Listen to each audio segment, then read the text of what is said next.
You're all ready, huh? Let's get started then.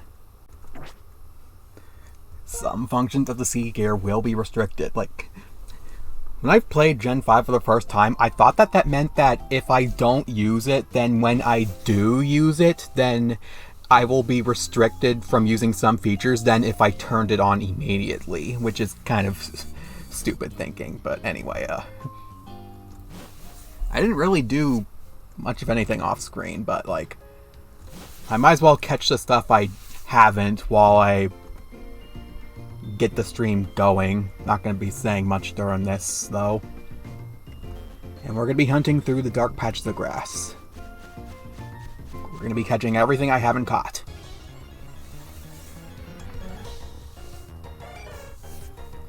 It's also winter, so I can catch the actual important Pokemon, such one of which being Smoochum here.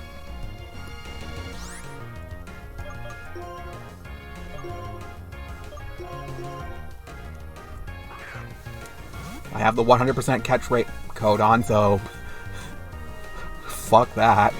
Fuck trying to catch Pokemon that have lowered catch rate for no reason. Also, how can I even weaken these things at this point in the game anyway?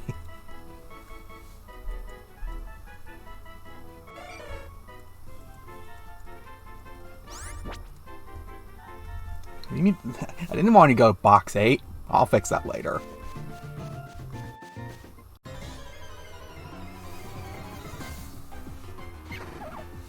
Another important Pokemon, Swinub.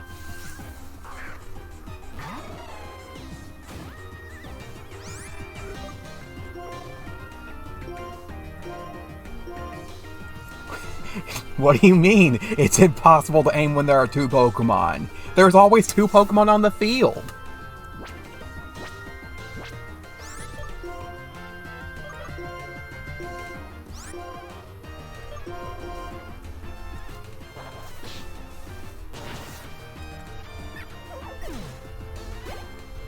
Oh good, 5 experience.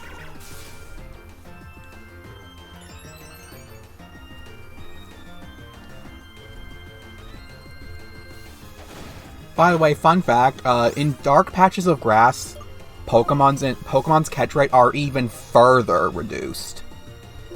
Well, not that this hack is doing that, that's a vanilla 5 mechanic, Gen 5 mechanic.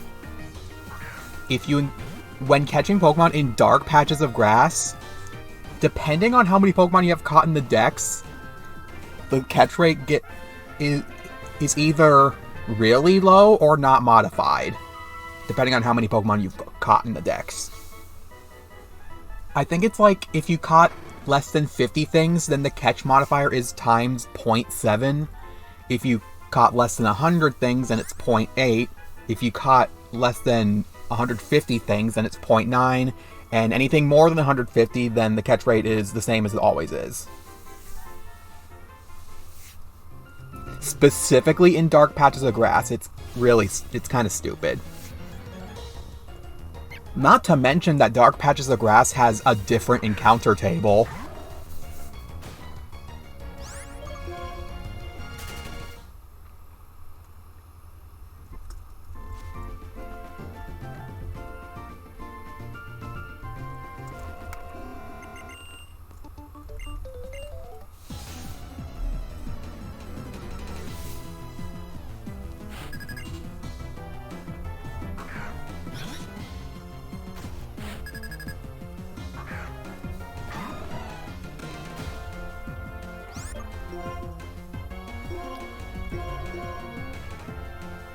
Bullshit, you can't catch Pokemon when there are two in sight.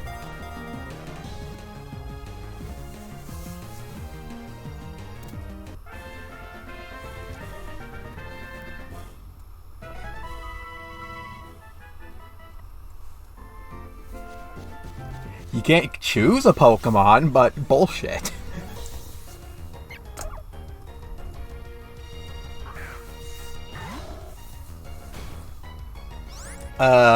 I have the Team Rocket code on.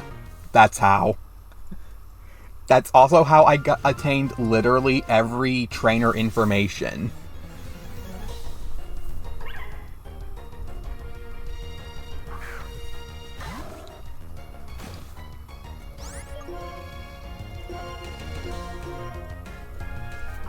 By the way, how's audio balance? I did notice during Yellow Kaizo and this that the game is like kind of too loud, honestly. So I turned it down about 50%. So it should be better.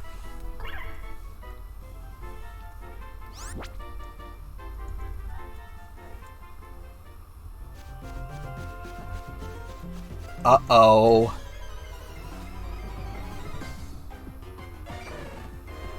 Hello, 2 important Pokemon for Roxy, specifically. I bet you know why they're important for Roxy. But yeah, nail cracked. Ouch. I know a similar feeling. Clipping your nails is really, really tough life.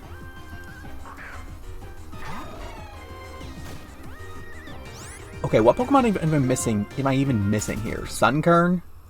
Don't tell me Sunkern's daytime only. Dunsparce? Dunsparce might be shaking grass only. But who the frick cares about Dunsparce? I know some people care about Dunsparce. Dunsparce is like a meme.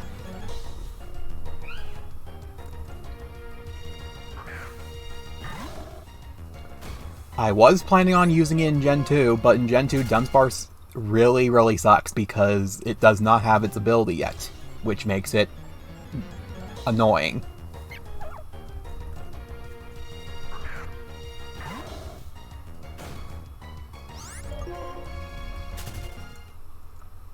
Okay, I'll give it one more go, then I'll do something real quick.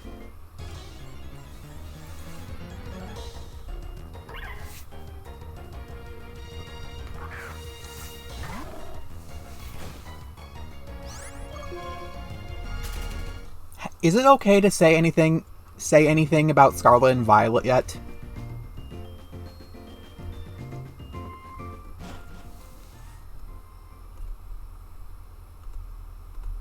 Yes, I know, black screen. Give me a minute.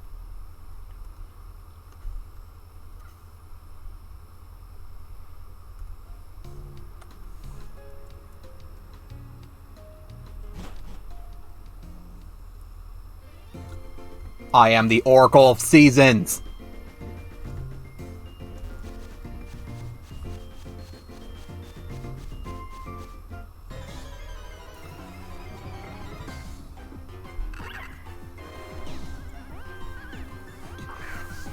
This is why I want to get here by autumn. C-Dot.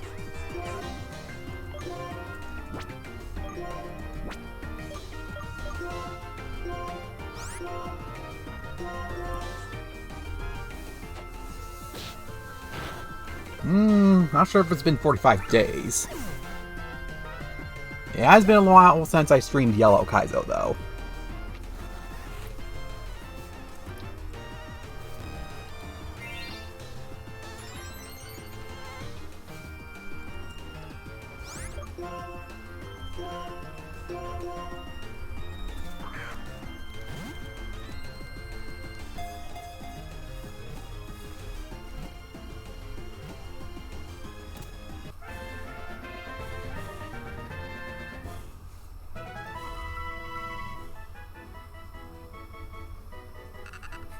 Oh, does it now?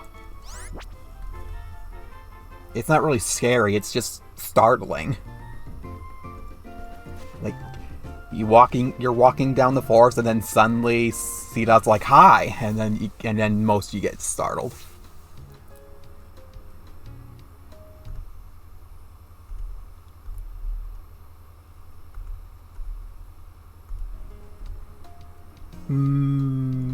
No, I got Cherubi.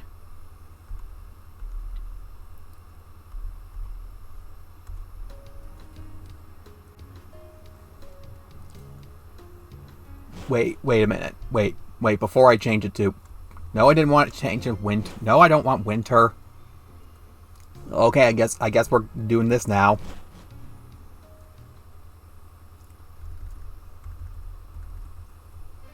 Why is N there? because this is inspired by Emerald Kaizo, and Emerald Kaizo has red, so N is basically the red of this game, that he was in Emerald Kaizo.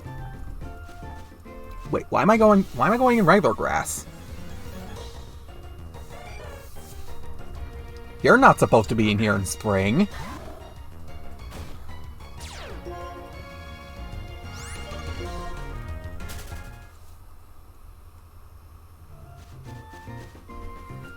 Okay, let me fix it. This code's really finicky. I don't think there's a better code, honestly, but still, it's like...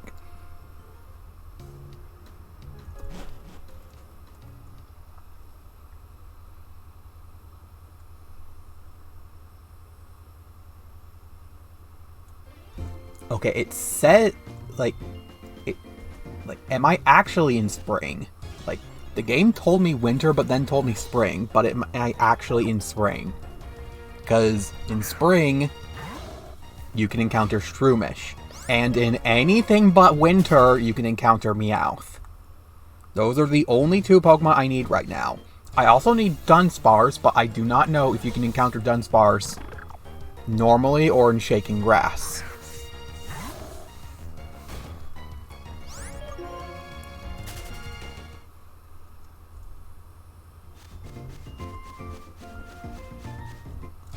Yeah, speaking of N, it's like, I'm honestly, like, I kind of feel a little bit bad about over-leveling that when I was fighting him.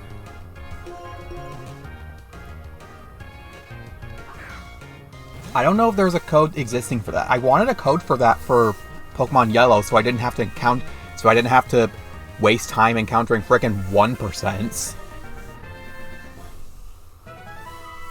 But yeah, like, I kind of felt bad over-leveling for him. Like, N is like level 15, and I over-leveled to 20.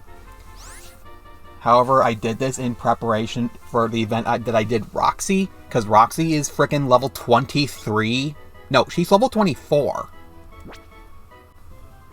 But I did not fight her yet. I didn't fight anything related to Roxy yet. I didn't even go to the Burbank Complex yet. But yeah, it's like... I just want to be absolutely sure that I have at least an okay time. Like, I do like challenges.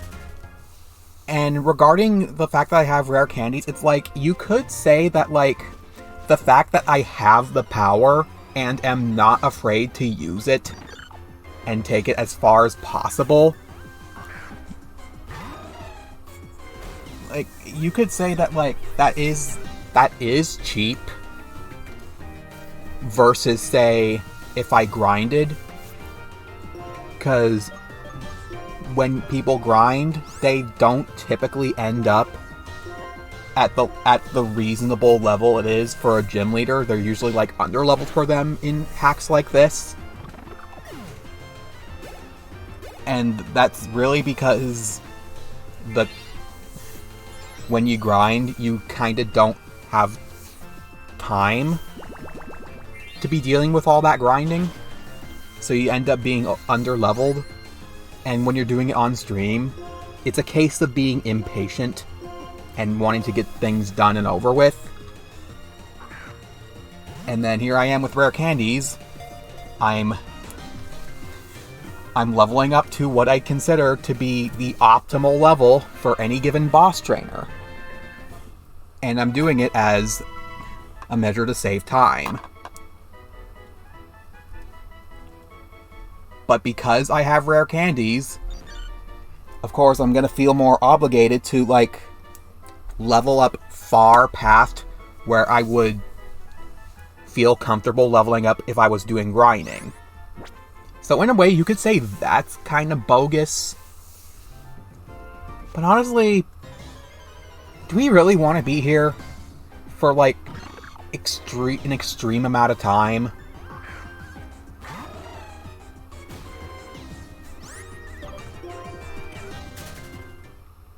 If I decide to later, I'll put in footage of, like, me fighting N at, like, a reasonable level you would be at by this point in the game if you were full on not using rare candy cheats. Which, that is to say, I'd say you're about level 16 there. But yeah, let's analyze the levels here. Like, Charon was level 13, I think. Every trainer past this hiker was level 11, was like 11 to 12. N has a full team of 6 and is level 15.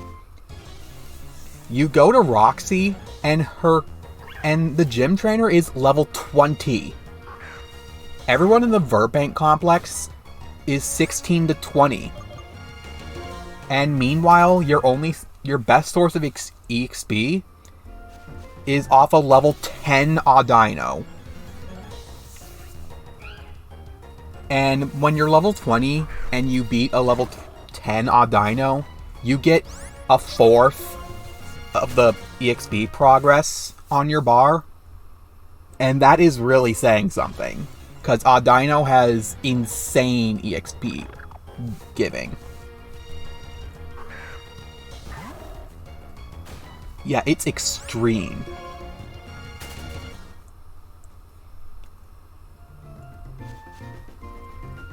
Let me get Shaking Grass to spawn. I'm gonna give this one attempt, because I should not be spending this long just looking for Pokemon, honestly. Like, I told you that Meowth exists, I told you that Dunsparce exists. If I find them, you'll just have to believe me. I'll show you the trainer memo showing where I got them.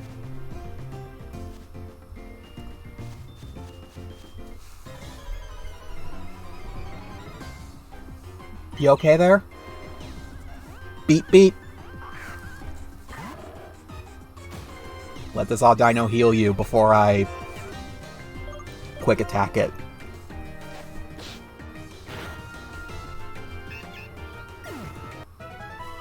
Yeah, 64 experience.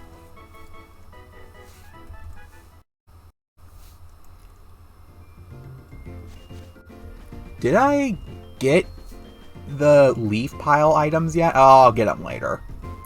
I have to come back to this route anyway, when I have to deal with Team Plasma.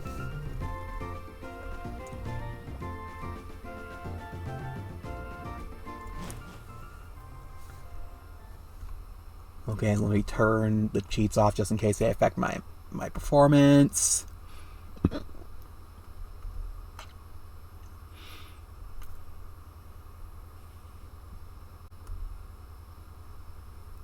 Turning off the 100% catch rate so we can see a little bit of suffering. If I suffer for even 3 minutes, I'm turning it back on. Because seriously, screw this game.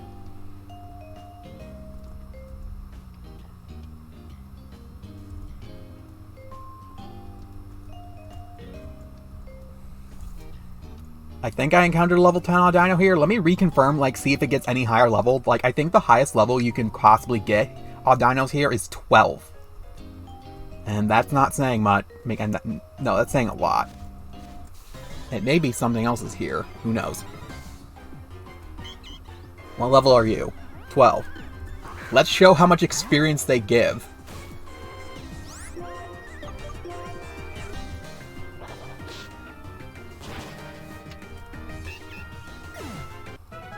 $552. Okay, that's more than I thought. Ooh, me first. Does me first have priority?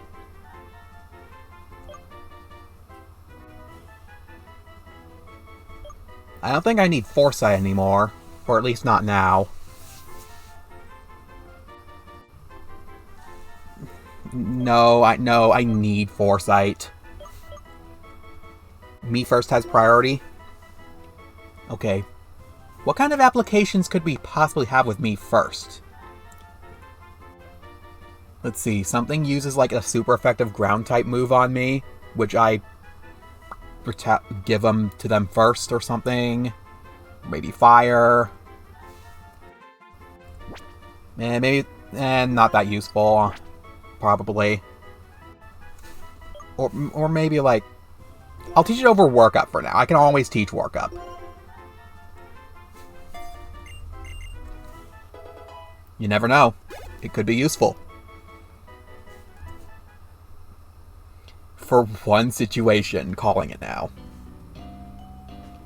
I definitely need foresight. So many Pokemon uses Minimize. I do not want to be dealing with those.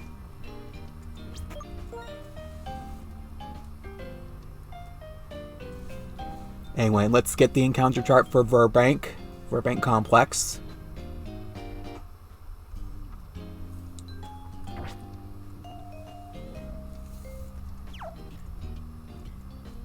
Let's encounter something here. Oh, it doesn't have priority? Darn. Thought it did. Yeah, level 10 Patrat. Why are we still encountering Patrat? Where's the variety? Huh? Huh?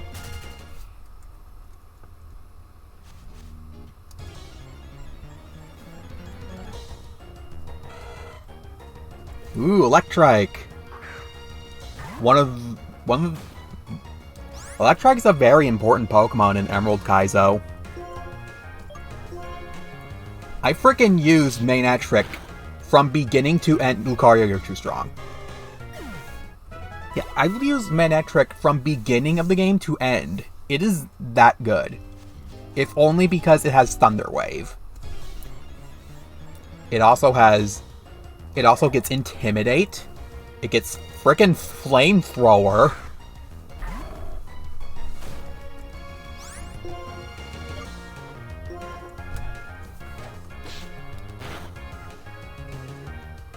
Makuhita has, like, lower catch rate than Hariyama, fun fact.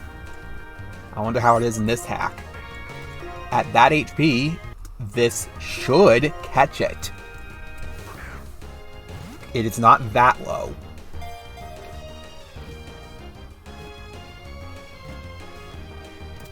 Okay, good.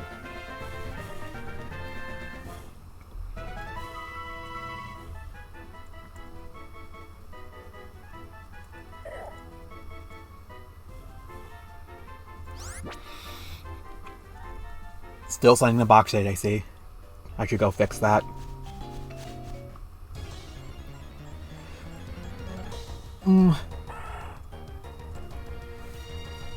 Okay, so while I'm catching Pokemon here, and also, hey, Zigzagoon.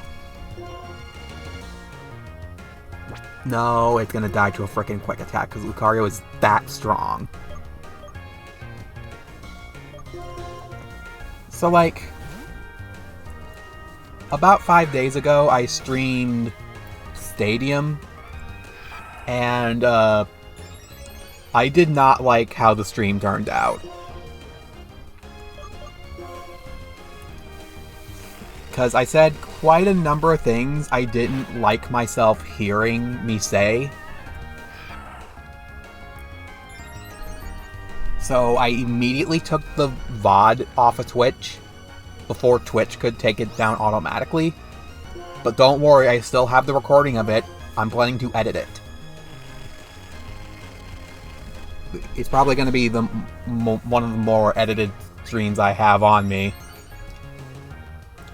Which I've noticed, like, a lot of my streams lately, I've been editing out or editing in stuff.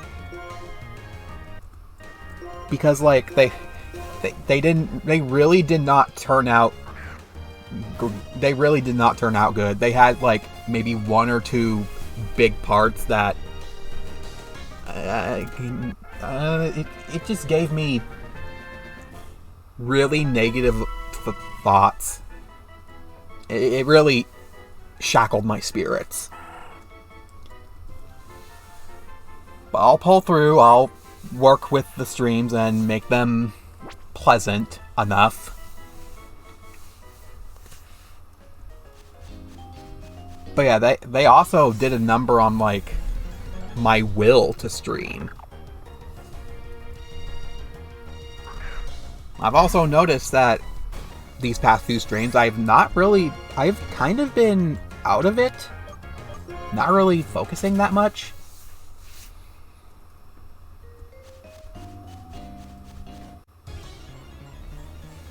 But it's whatever, it's like...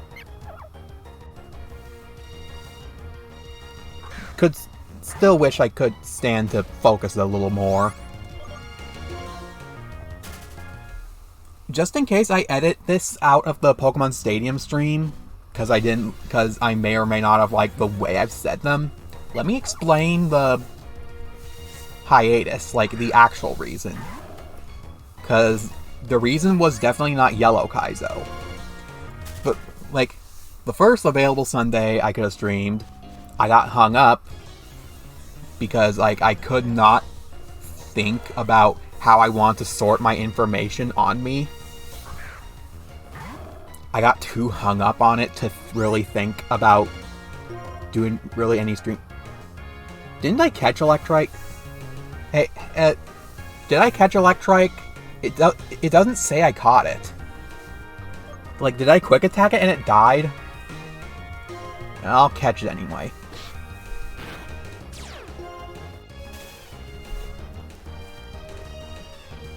Haha! I'm already paralyzed.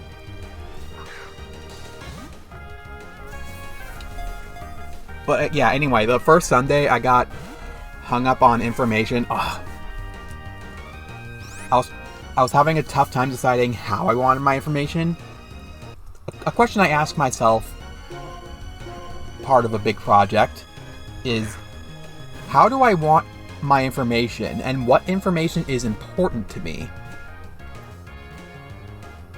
For the first week, I got caught up with Final Fantasy.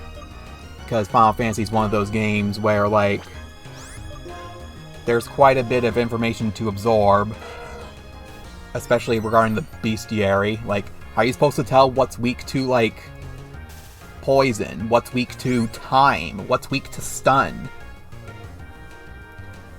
Sometimes it's arbitrary whether or not a thing is weak to fire.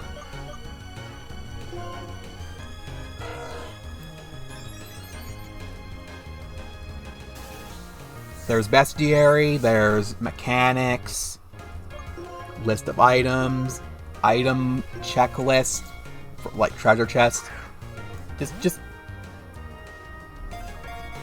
It's handy for me to have this sort of information on me for when I stream Final Fantasy or LP Final Fantasy, or when I play Final Fantasy in general. I like to know this stuff. List of items, list of enemies, and all the attributes of such. As well as, like, hidden mechanics on, like, how damage formulas work. Or, like, maybe when I go to Final Fantasy X, how Yojimbo works. Or Final Fantasy VII, how the materia works. All sorts of complicated information.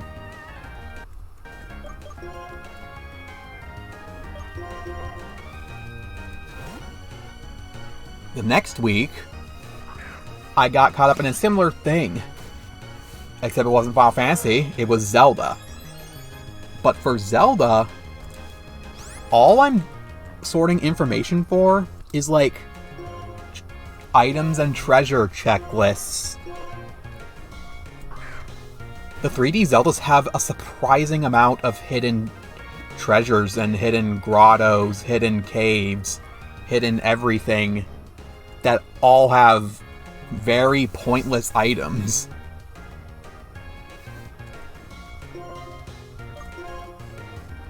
Yeah, in the case of NES FM1, how things don't work. It's good to know what and what doesn't work. Honestly, I feel like NES Final Fantasy 1, or Final Fantasy 1 in general, is, like, really complicated compared to the other Final Fantasies.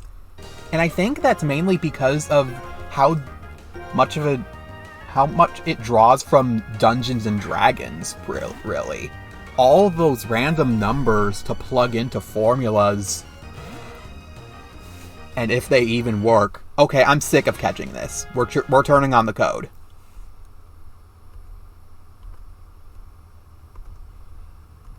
This should not be difficult to catch. Screw you, Pokemoner.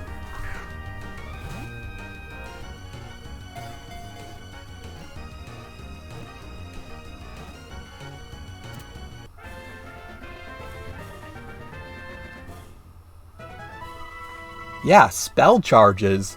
It's not just simple MP, it's spell charges, which is really interesting. Final Fantasy III has that too.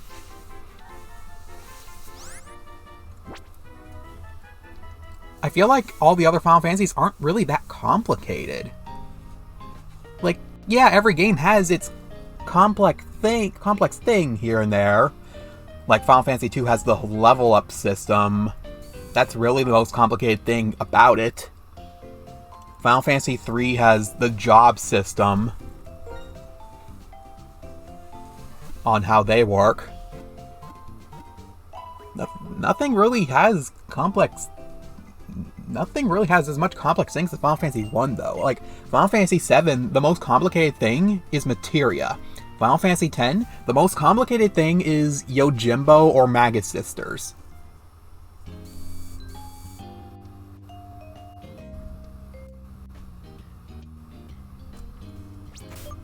So yeah, there's not a whole lot of information for me that I would like on hand. Still handy to have information in general.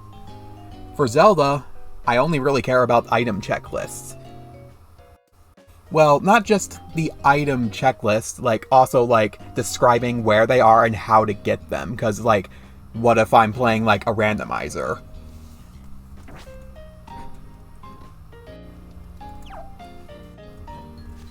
Anything else here? According to this, there's also Mankey, Magnemite, Spearow, Shellos. I can get Magnemite in the Verbank complex nearby.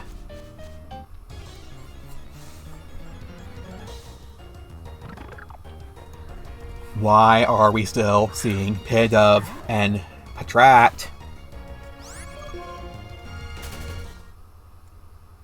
Can we get Vulpix here? No. I remember, Vulpix is in Castelia City. Vulpix is very important if it has Drought. I doubt it will have Drought, but if it does, it's a big game changer. Huge game changer.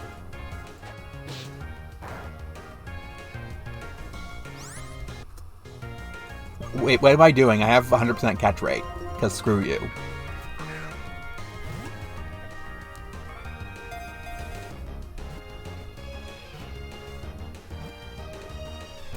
Pretend that was legit.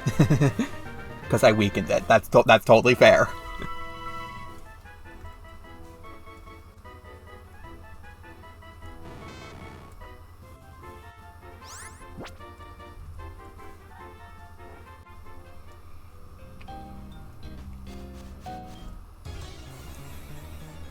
I'm reminded of, like, Final Fantasy VIII, where, like, the only way you can cast spells is, like, with cards, and you can only carry a certain amount of cards. Like, you can carry 99, but still, it's a limited amount of spells. Like, you don't rely on MP, you rely on the equivalent of items to cast spells.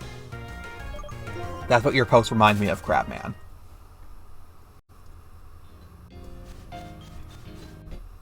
But imagine that with a stricter limit. Like, say, you can only carry 64 items, period.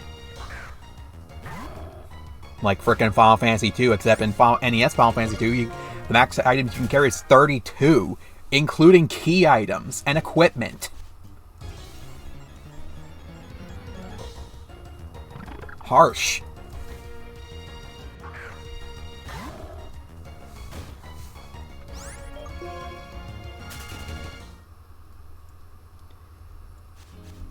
How are you?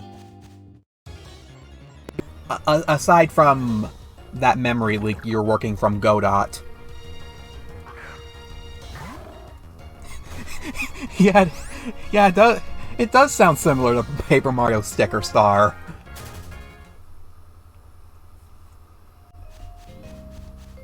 Too bad that's your only way to attack. If you don't have stickers, you can't do anything. Period. Also, to get more stickers, you need to use stickers. You use stickers to beat enemies, which drops coins, which are used to buy, surprise, stickers, and sometimes they also have an occasional chance to drop, surprise, stickers.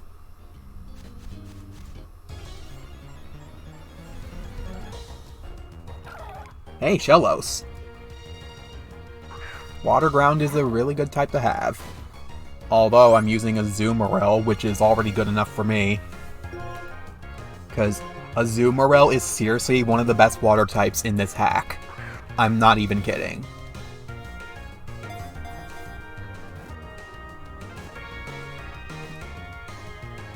Like, frickin' Azumarill is your best water type.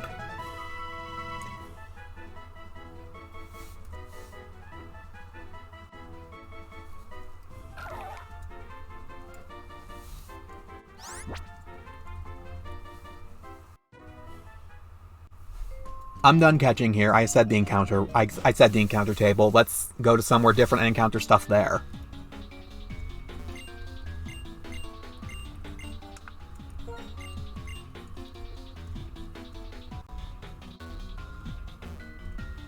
Okay, where's some grass? Cut tree? I don't remember that being there. I don't remember any cut trees here. Granted, I never went there, but still. This place is, like, not even that memorable to me. Hey, Shinx! One of my favorite electric types. Too bad it's not a dark type. Or is it?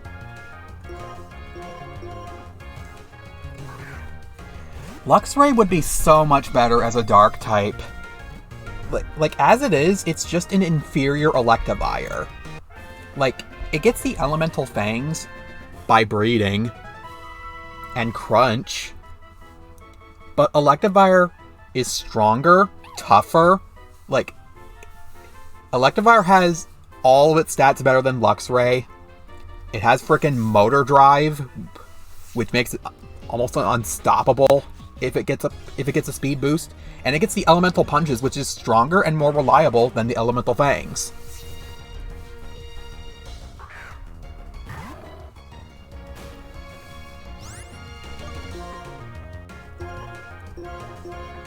Like, I'm telling you, Luxray would be so much better as a dark type. Like, you get Stab Crunch, which is really good. It gets immunity to Psychic, resistance to Ghost, and Dark.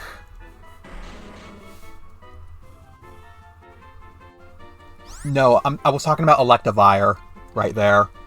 I'm saying how Electivire is a superior Luxray in every way.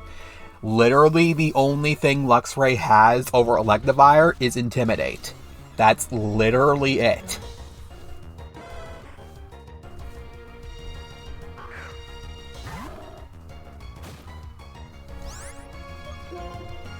Also, Spark is better than Thunderfang. Fight me. I don't understand how the competitive is so bent on using Thunderfang over Spark. Spark is the same power as Thunderfang and is 100% accuracy, unlike Thunderfang. It has a 30% chance to paralyze, whereas Thunderfang only has 10% chance to paralyze. And yet the only reason they prefer Thunderfang over Spark is the fact that it also has a 10% chance to flinch. So even if the opponent is still paralyzed, you can still flinch. But it's 10%! I'd rather use something that does something more often, which is Paralyze. I'd rather rely on paralyzing something than rely on flinch somebody, because, oh no, one turn they don't get to move. Whereas with Paralysis, they could spend all game not moving.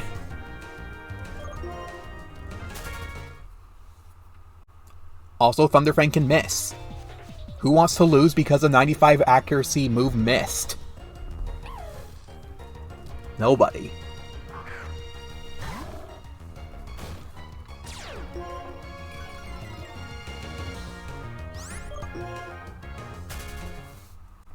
Come on, give me Magby, or Voltorb, or Slugma. Why is Slugma here? Of all places, why is Slugma here? Well, I guess to match Grimer, but Grimer's not here. I say that because Verbank is kind of polluted. That's why it has coughing.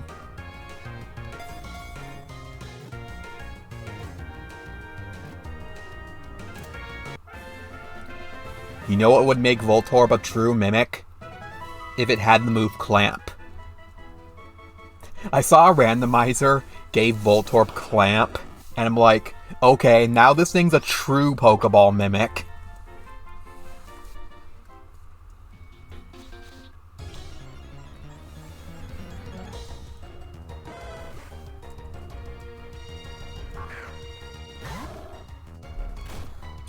Why am I searching in the single grass? Search in the double grass where I have a better chance. For all I know, that could be the only way you encounter the stuff I need. Get by you. How do you even get to the dark grass?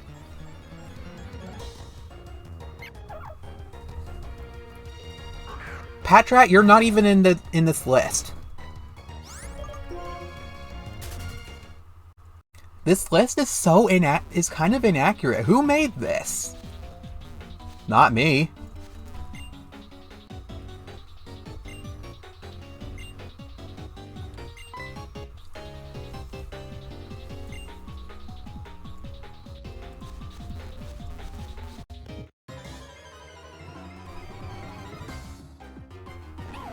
Hey, Magby. I like to think Magmortar is a really good Pokemon, but according to competitive, it's never used. Like, Gen 4 introduced a bunch of super strong Pokemon that are evolved from other generations that I really like to think they made them to be like the competitive Pokemon. But actual Smogon competitive says otherwise. Like, they have super high BST, almost on point with legendaries. They have super good coverage, solid abilities, and yet they're like never used? What?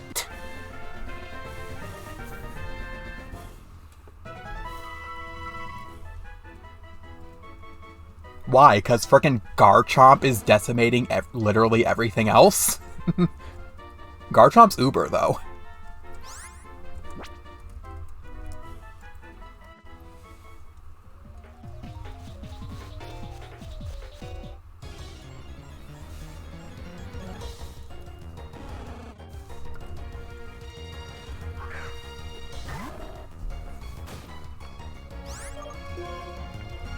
Anyway, back to the stream, why am I not streaming subject. Like, well, I've already kind of said it. Like, actually, I failed to say the third thing. Like, I could have streamed the third week, but the reason I didn't was because my sleep got screwed up. Because my body randomly decided, no, your bedtime is now like 5 hours later than you used to. Deal with it. I tried sleeping, I just couldn't. And then 5 hours later, I could sleep now. And then after that, I continued to try to sleep when I usually would sleep anyway. Just couldn't. This happened like 4 days in a row. And after that, I just gave up. Now I sleep at 11 a.m.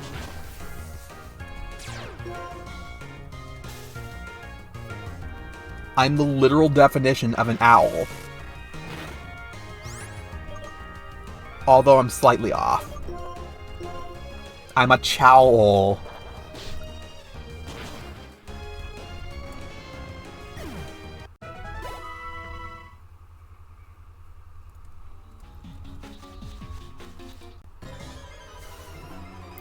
As for what happened in the Pokemon Stadium stream that I didn't like,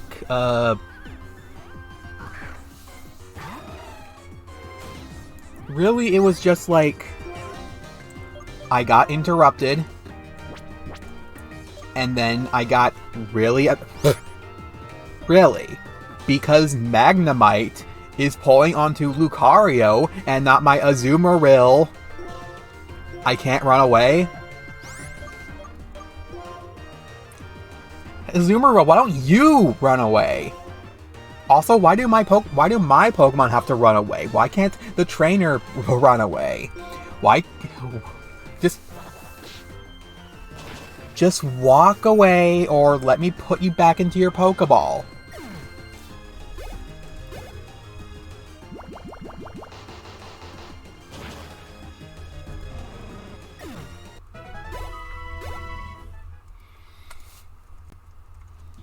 Okay, great. Let's be smart. Psyduck's fast, isn't it?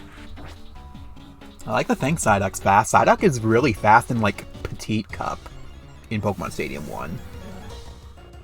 It's actually one of the better Pokemon for Petite Cup.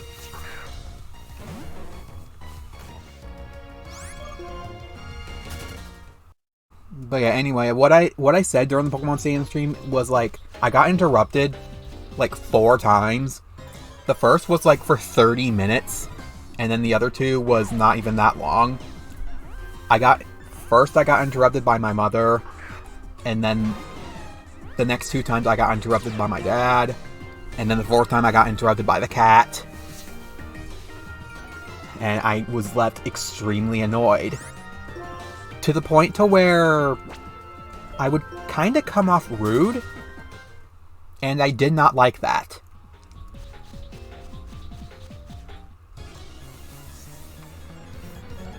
That's basically it.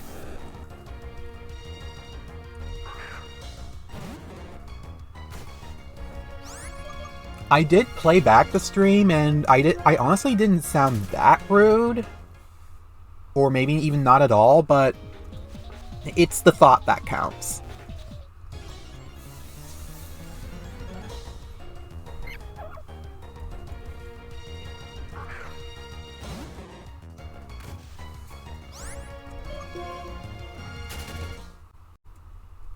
Even after the stream, things were not really better. I was just left extremely bitter. And didn't know what to do. But don't worry, I have things figured out now. Okay, I'm gonna stop because, like, for all I know, Slugma's like 1% or some shit. Oh, hello. Probably Aldino. Beep beep.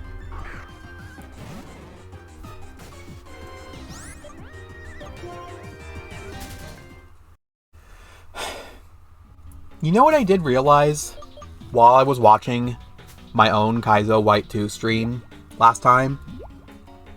I forgot that Bianca gave me Return. And guess who evolves by happiness? Lucario. Lucario has max happiness. So let's teach that over Quick Attack. And also teach Return to my other Pokemon.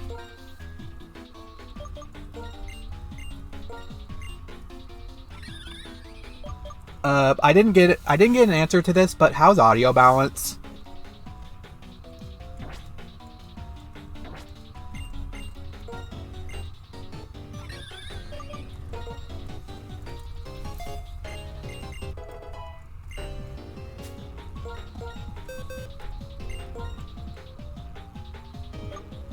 Are you able to hear the game?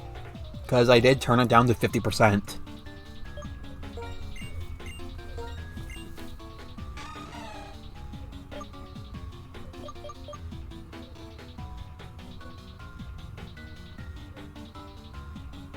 I don't know about teaching Azumarill moves yet. No. No. Yes. Let's teach Return to Psyduck, because it probably has Scratch. No, you don't. How about Snivy? Sneeve.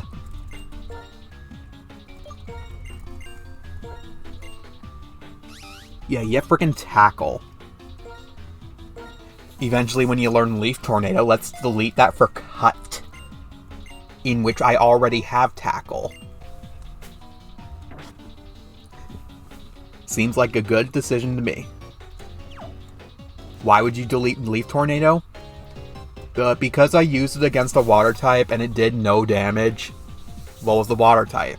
It's one I found in Crystal. No, there's no old Pokemon in this game. Really? What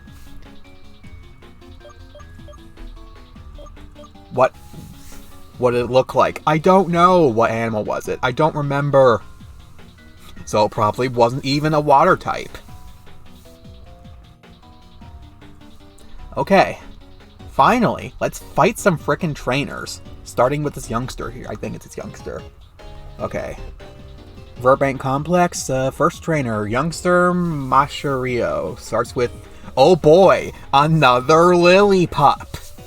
How many Lillipups have we fought from trainers? And they all frickin' had the same moves? Except maybe with like one difference?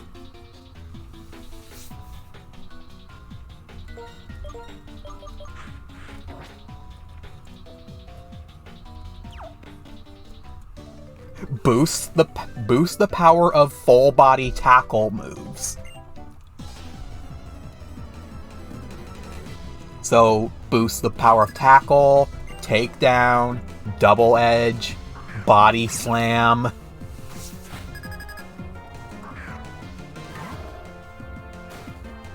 Submission, I think? Does that count as a full body tackle? What even is submission? I like to think of submission as like Bowser's side B move from Brawl. You're about to send in a Pokemon. Okay, which Pokemon is it? It's, it should be Pidove.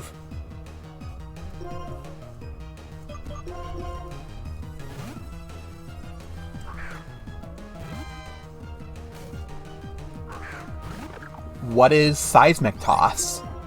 I like to think of Seismic Toss as like Kirby's up throw.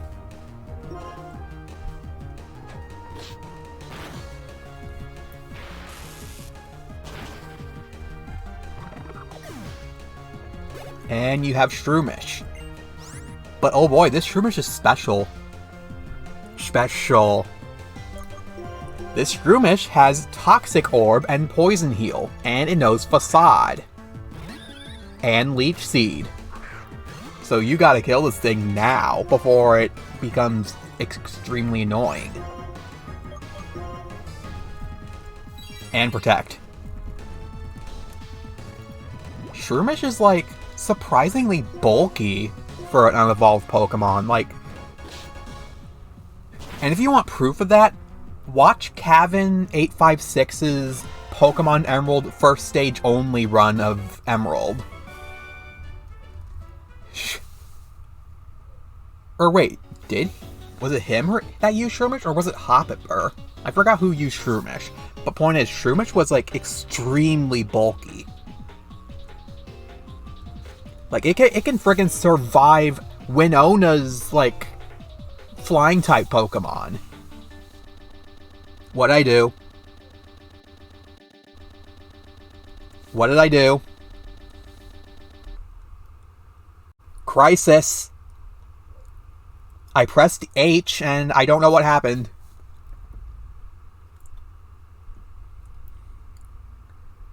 Hotkey?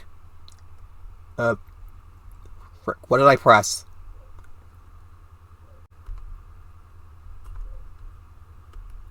What's bound as H?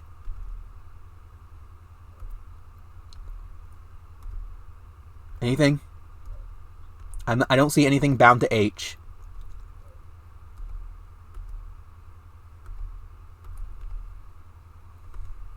Did I press comma pyramid? What?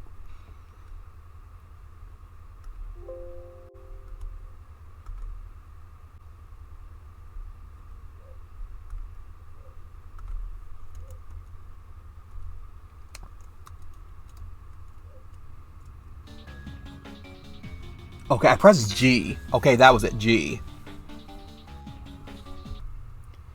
Okay, give me a minute. I need to find out what I bound to G. Like, I think it's like closing the DS. I think that's what it is. Let me confirm this. Yeah, it's G. G is closing the lid of the DS while it's turned on. So, like, if I was playing, like... What's the name of that game? Oh, hold on, I have it. Oh. If I was playing Duck Amuck, closing the lid would actually do something. Daffy Duck would go, "Open up!" And then you open it, and it's like... you're playing a minigame. If I was playing Mario vs. Donkey Kong 2, March of the Minis, I close the stream, and Mario's like, "Hey, come back here, you bigger monkey!"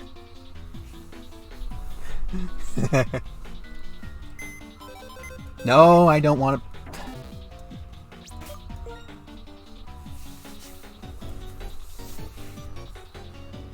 Anyway, what emulator I'm using? Desmumi. I forgot to mention, I did update Desmumi, and I also updated OBS because last stream of this, near the end, the emulator was running really slow, and I don't really know why. So I updated in case that fixes anything. And if I still have issues, then I might have to move to Melon DS.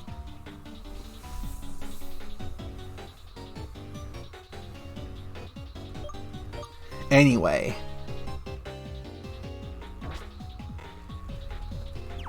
This last right here is a load of baloney. Let me show you why. Pay attention to her levels. Like, she is an optional trainer, but still, this is ridiculous. Pazzaritsu. Level 17. Isn't that a bit much at this point? Like, Pazzaritsu's a decent Pokemon.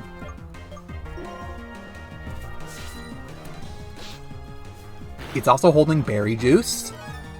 No Super Fang, Sweet Kiss, it has Volt Absorb.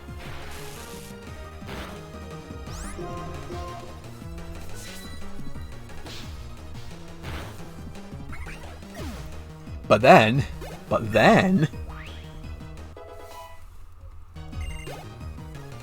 you are now gonna send out... Woobat, I think? Either way, Flaffy's good for her remaining Pokemon.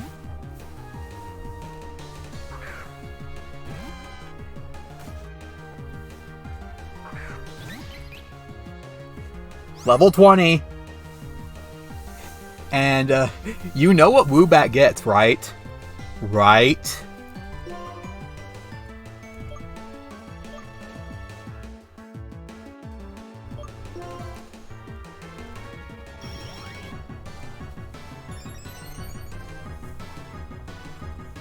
Simple Calm Mind.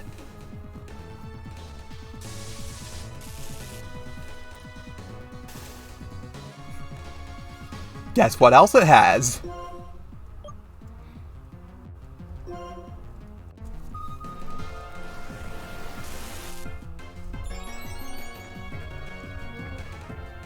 Gosh dang it.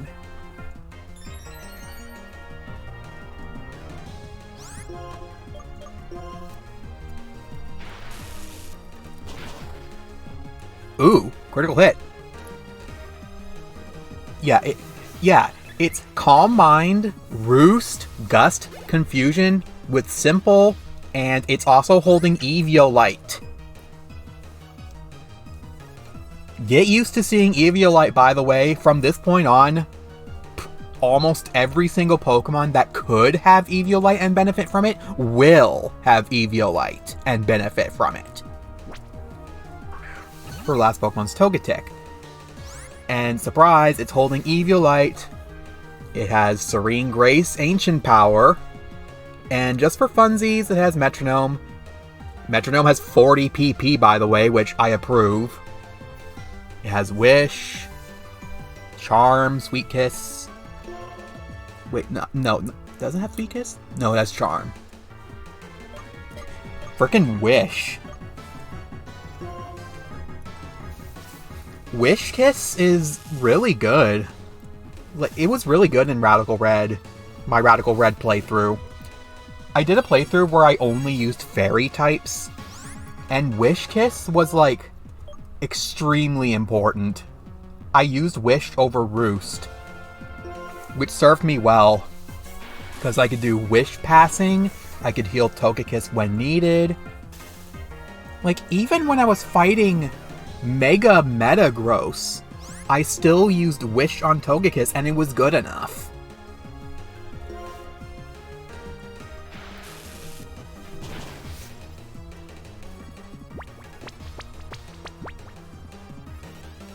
Oh boy, Grass Pledge.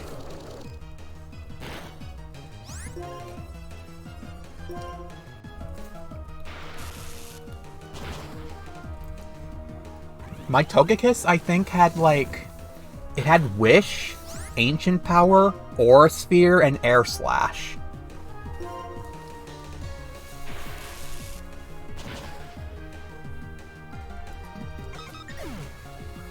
Also, of course, Serene Grace. Togekiss has extremely high BST, which makes me think it's a really good Pokemon. And unlike Electivire and Magmortar, Togekiss is a good Pokemon. If only because it's like kind of fast and is really good with Flinch Hack's Air Slash. But with Serene Grace, it could do so many things, like Fire Blast having 60% chance to burn, Ancient Power, or Silver Wind, or Ominous Wind. It can get all three of those moves for some reason, having a 20% chance to boost all your stats. It can learn frickin' Thunder Wave if you want support.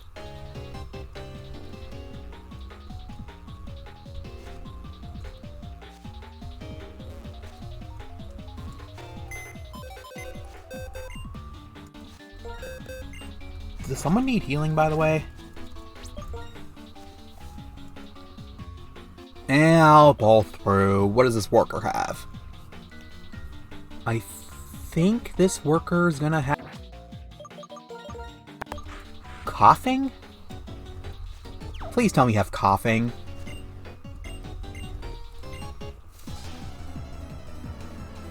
Because I didn't really make note of where these workers are. Okay, you're Worker Isaac. Okay.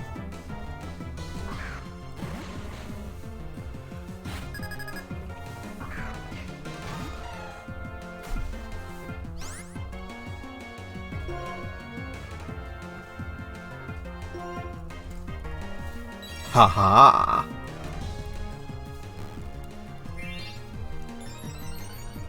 Although you're gonna ruin my rollout.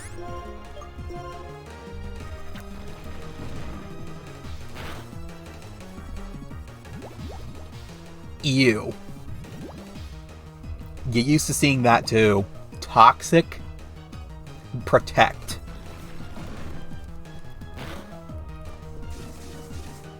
Really, you're not gonna protect? If you don't protect now, you're an idiot. Hey look, you're an idiot.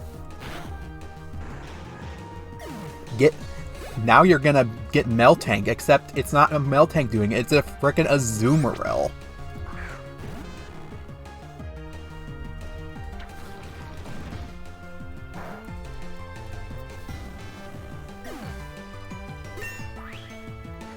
Even Eviolite's not saving you now. Oh my gosh, a really good move right now. But gosh dang it, I hate the fact that it's 90 accuracy. Why the frick frack is Aqua Tail 90 accuracy?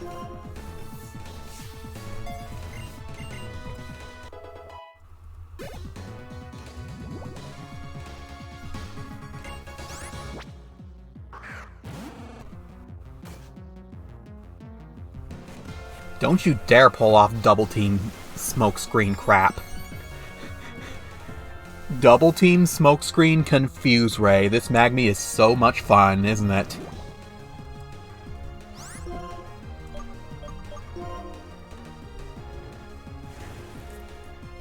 Actually smart. Actually smart and...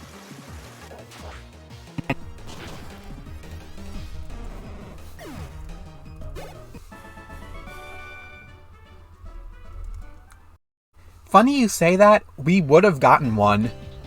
Like in the beta of Gen 2, that was actually a thing. Too bad it didn't come to fruition. Now there's an important TM. This is Thief is really important in this, and you'll see why eventually.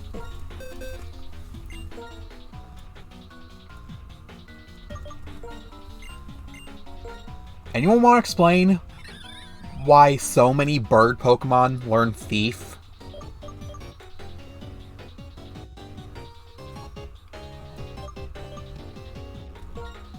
As always, I can always reteach Workup.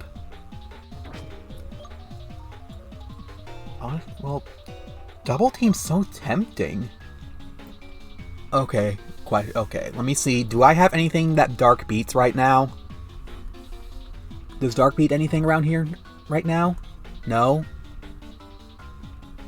Although stealing their items would be really good.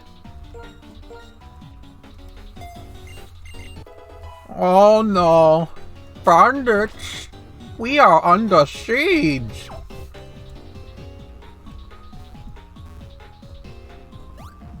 Oh, here's a slowdown. Game's starting to slow down.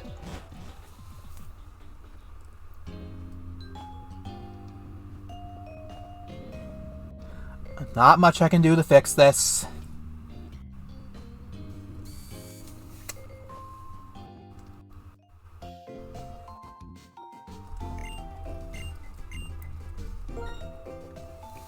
DS emulation's really tough.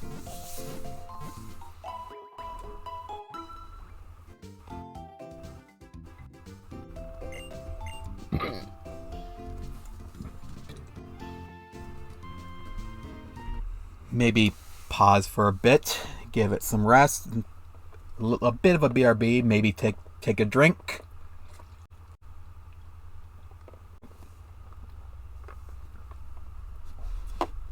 Set up my notepad to see the trainers ahead of me, which in the Verbank complex is only like 4.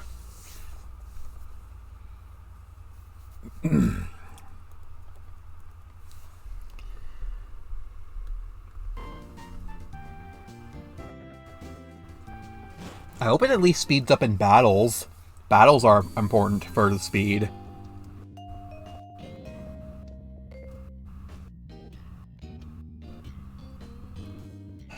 I think I'll have to move on to Melon DS and see how it is when I next stream this. I just hope the battles are at least okay.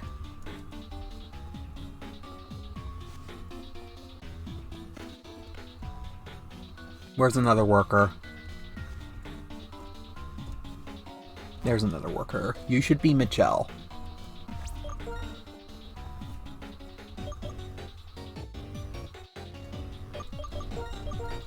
Let's just make Lucario wipe out the entire worker complex.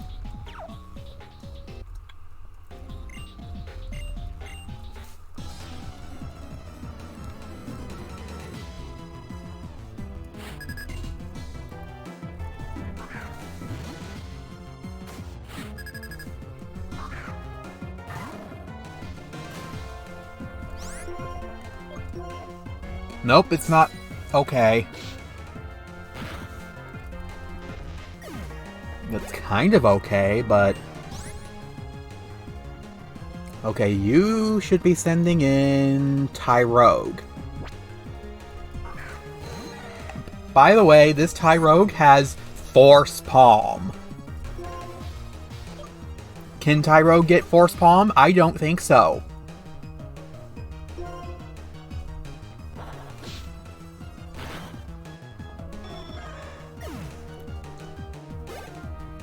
Tyrogue, not only does it not get like, it doesn't get Force Palm. Why didn't you give it, like, Brick Break or anything?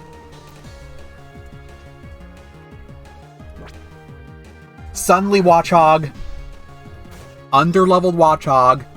You cannot get a level 16 Watchog.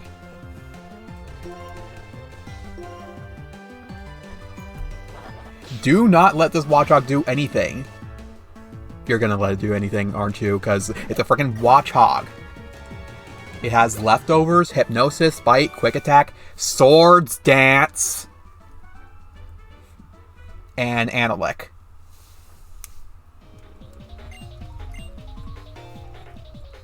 Like, calm down.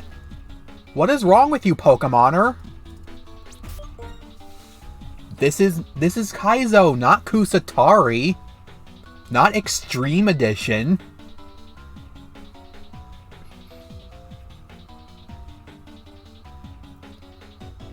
Good Kaizo is not this bad.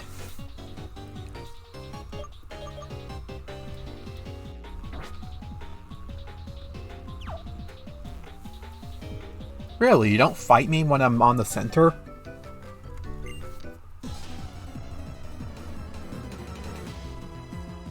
Yeah, that's what that's actually a better reason why Slugma's here. That would better explain it. One thing I really love about Sinister Hooded Figures hacks is that all the wild Pokemon fit so well where they're at. Not only that, but like in Blue Kaizo, you had so many good grinding spots. Like, yeah, like it's kind of bad that the game really expected you to grind, but the places you can grind are really grind friendly. Like, you have an area that the only wild Pokemon all your fire types and flying types can beat really easily, and they give a good amount of experience. There's a bunch of grinding areas like that. It's like a single or two types of Pokemon can really easily beat all the wild Pokemon there, and they give so much experience.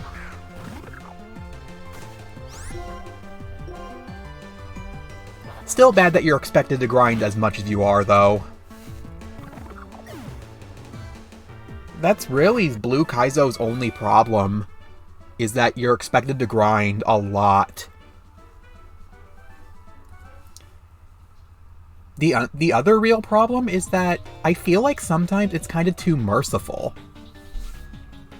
And there are some silly mistakes here and there. It's like, okay, you're near Celadon City, Route 7, I think it is. The wild Pokemon are all level 44, but then you encounter Magnemite, who is level 15 for some reason. I mean, like, okay, that's a silly mistake. Is that even intentional?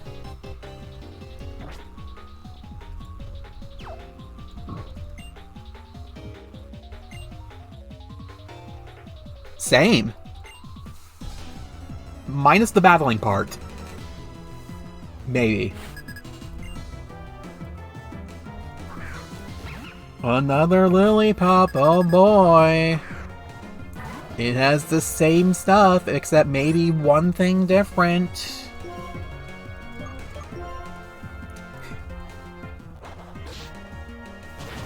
At some point, I should, like, show the list of Lillipups you fight and what's different between them. 'Cause, my gosh.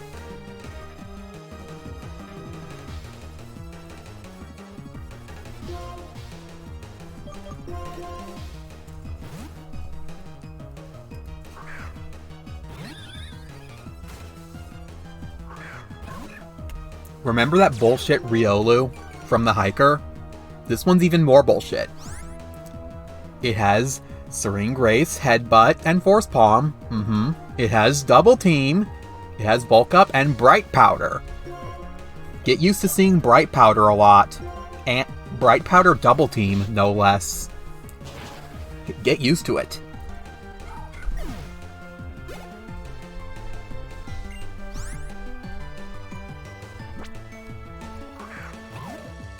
Okay, the way Sinister Hooded Figure made Team Magma, like, I love Sinister Hooded Figure's take on Team Magma and Team Aqua. I've explained it in Yellow Kaizo before, but, like, he gave them, like, yeah, of course they have their usual Pokemon. Team Magma has a lot of Pokemon that has to do with magma, lava, volcanoes. We include stuff like volcanic ash, so they can have gas Pokemon. That's their primary stuff. Secondary comes like Pokemon that live on the land at all. No, their secondary interest is like Pokemon that do well in the sun. So like Chlorophyll, Vileplume, and stuff like that. Third comes Pokemon that dwell on the land. Anything. And then last is like Pokemon that are seen as counterparts, but one can be seen more of a land dweller, while the other seen as more as a water dweller. So like Team Magma specializes in Dusclops, and then Team Aqua specializes in Bayonet.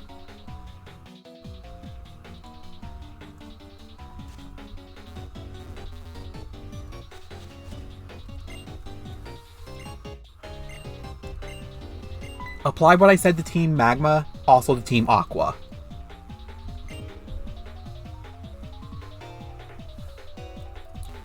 But they have such a wide variety. You can never expect what they're going to have, so you can't just go into your party member and be like, oh, it's another Team Plasma member, better bring out my Azumarill. No, you can never just do that. Because what if they have Chlorophyll Jumpluff?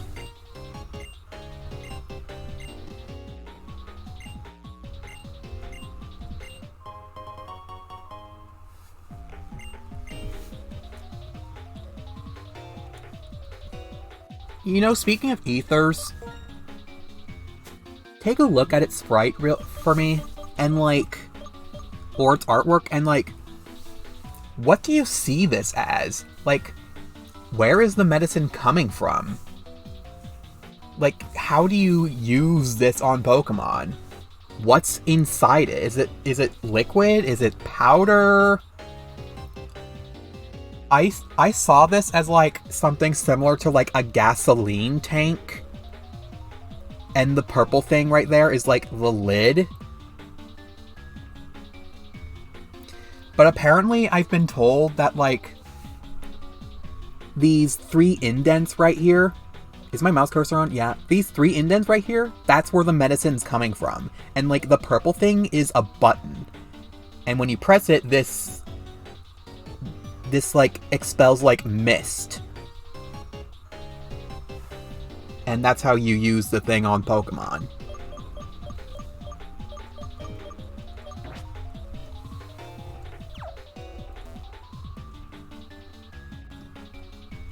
Let me show you another good interpretation thing.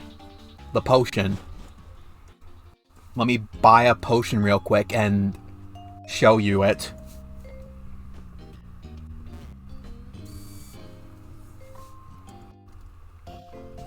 Save state, because I want my money back. Or no, I don't have to. I don't have to buy it. But like, honestly, what do you see the potion as? Like, when I first played Gen Fire Red, which is basically the first time I ever played Pokemon, ever since that, I saw this as like a weird pear thing, like a fruit. Really? And like this white stuff here is like, I don't know, kind of like the leaves you find on top of some fruits. I saw it as like something similar to that. Either that or I ignored it completely. And I never saw like the nozzle right here. Like, this is supposed to be a bottle.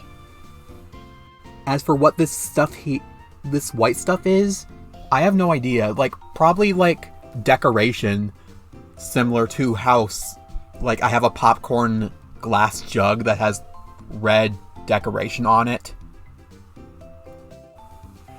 I don't know. You probably know what I mean. But yeah, here's the nozzle right there. These are obvious. Like, these are obviously sprays. Like, you can tell, like, I don't need to say anything. As is this. Full restores and max potions look different, though. I should look at those. A post I saw on Twitter that was shared. I don't go on Twitter myself. I just saw a shared Twitter post that someone saw the potion as like that white stuff I mentioned. They thought it was like really like foam. Like they thought it was like overflowing with foam. That's an interesting interpretation.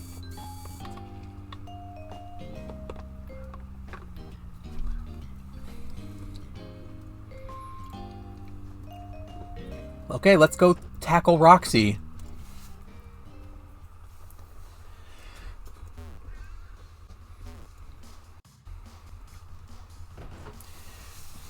Also, I'm getting slightly interrupted, but I did warn everyone that I'm going to be streaming and requested that they close the door and everything, try to stay quiet as possible. I should get like way less interruptions now. Talk with your parents is always important. Anyway, who should I fight first? Vote now. Should I fight the roughneck first or the guitarist? They're both equally fine.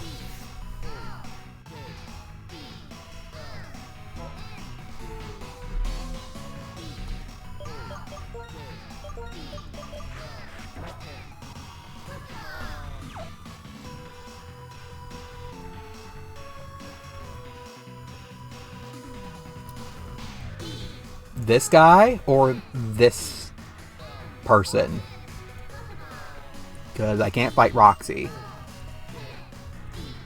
And this is a clone nurse who has the Happini suplexing an iceberg.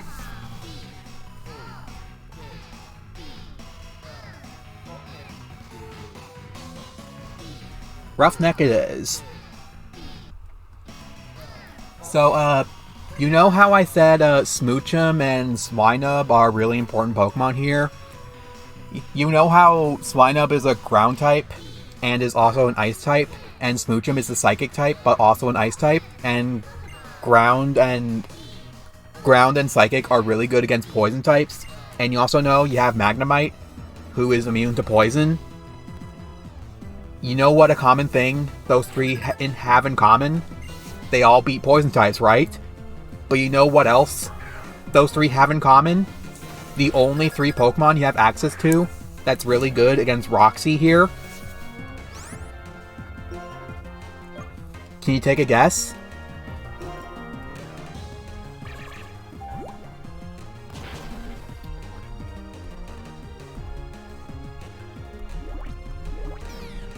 Well, not because they have Minimize. Also, hold on, did I actually do only that much damage to it? Are you serious? Okay, I'm going back. I need...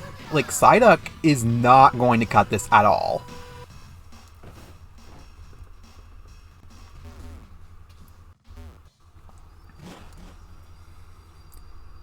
But yeah, you want to know? You want to know the answer? Or you want to take a guess?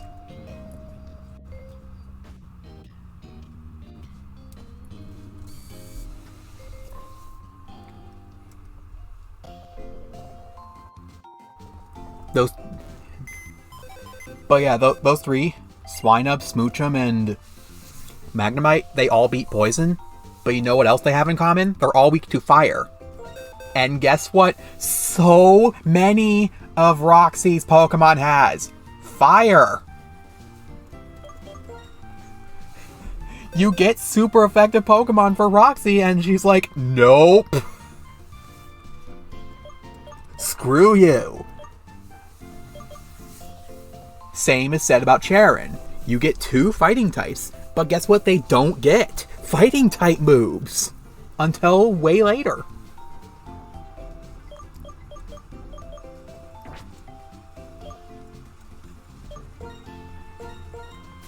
I'm gonna pick up Smoochum anyway, because I need a Psychic type. I know Smoochum's weak to fire, but gosh dang it, I need something to deal with this frickin' Grimer right now.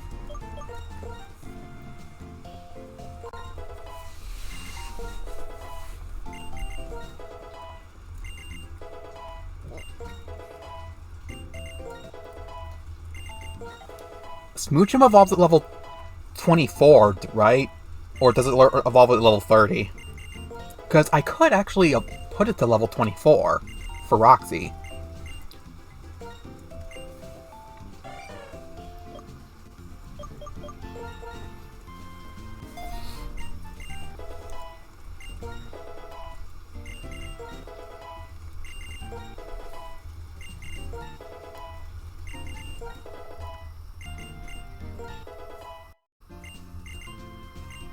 Oh boy, Heart Stamp.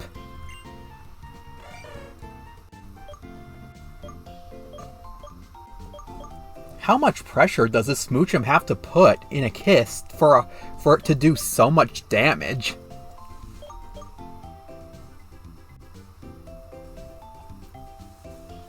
Maybe it is that much of a suction cup, because apparently its lipstick is like tree sap, which is the stickiest thing on Earth.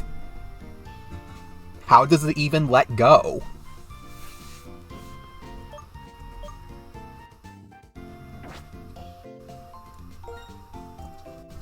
Okay, it evolved at 30. Let's put everyone up to 22.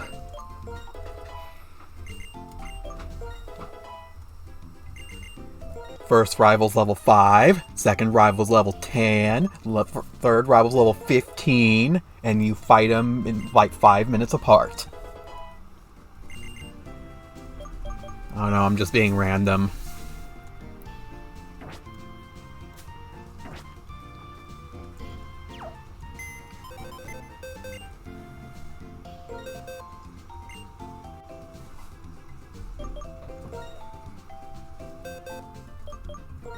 Okay, so Snively's gonna be useless for this gym, so let's not give Snivy hell.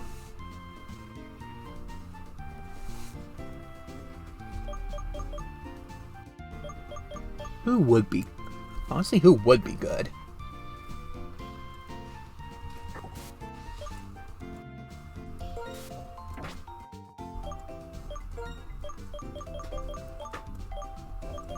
I'll get Swinub too. I don't know, I think this is the best I got right now. No.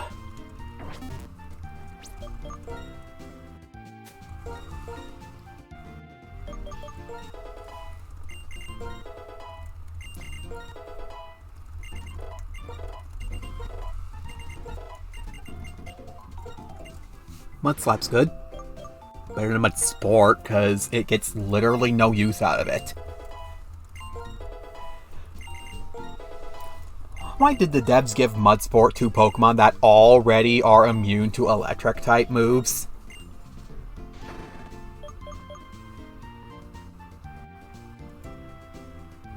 No, I don't need Endure.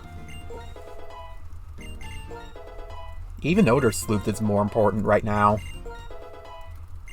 And that's saying a lot. Mud Bomb.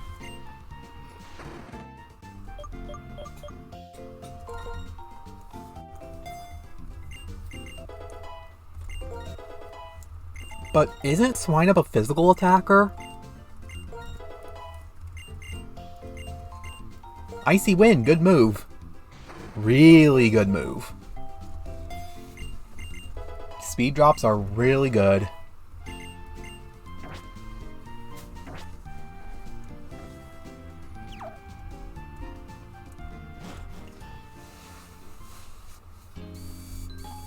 Oh, I'm cold.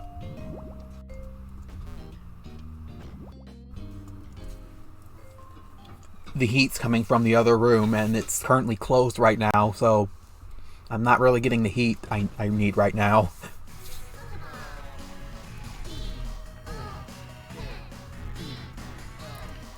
Yeah, those fire-type moves. Specifically, this guy's Grimer has Fire Punch, and the guitarist's Coughing has Flamethrower. Some other Pokemon also know fire moves, and Roxy is no exception.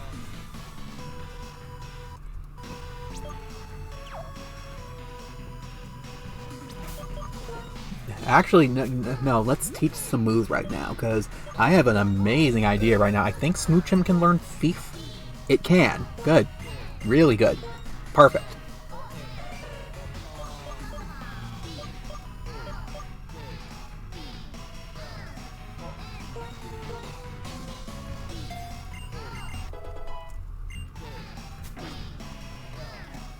Hello. Welcome to Ultra Garbage.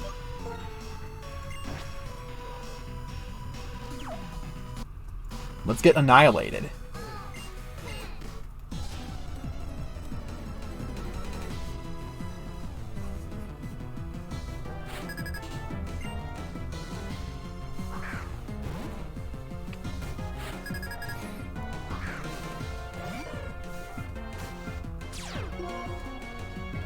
See? Fire Punch.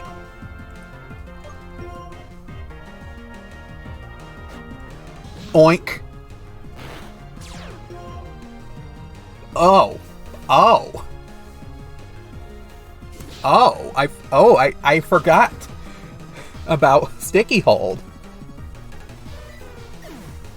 I can't steal its Eviolite away. Okay. Now that I know that. I don't know how many pawns this guy normally has. All I know is every trainer sucks. Every trainer, like, around Gym 1 and 2 have 3 Pokemon. Around Gym 3 and 4 have 4 Pokemon. After that have 5 Pokemon. And eventually when you get to the end of the game, every trainer has a full team of 6. And all their Pokemon suck. So much to fight. Even when you overlevel, just, they all suck.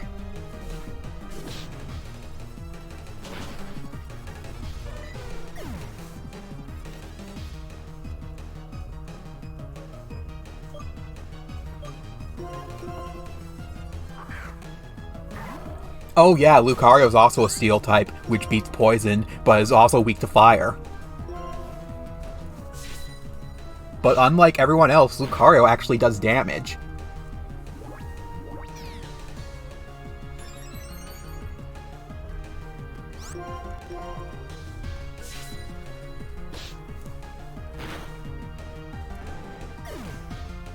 Doing a Nuzlocke, huh?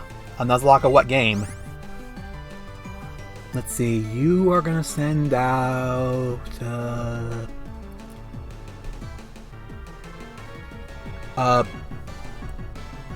is Dig 80 power? Because if so, I think he's gonna send out Skorupi. I don't know how much power Revenge has. If Dig has more power, then it's Skorupi. If Revenge has more power, then it's Croagunk. This is very important.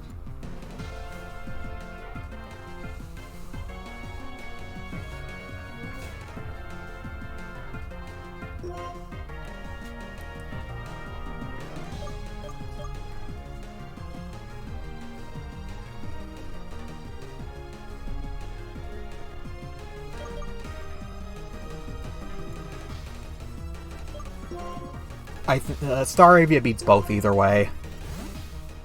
Because Skorupi's a bug type and Croagunk's a fighting type. Okay, Dig has more power. I think Dig is 80 power in Gen 5.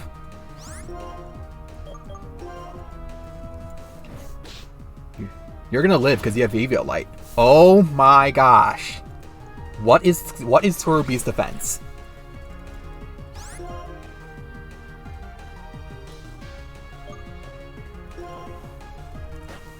Give me that.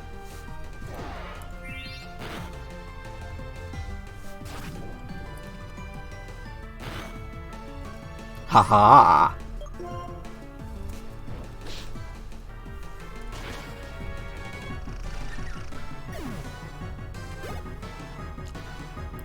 Now you're sending out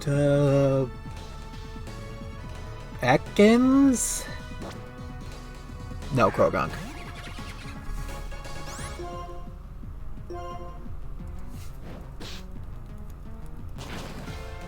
Thankfully, you have Life Orb and not Eviolite.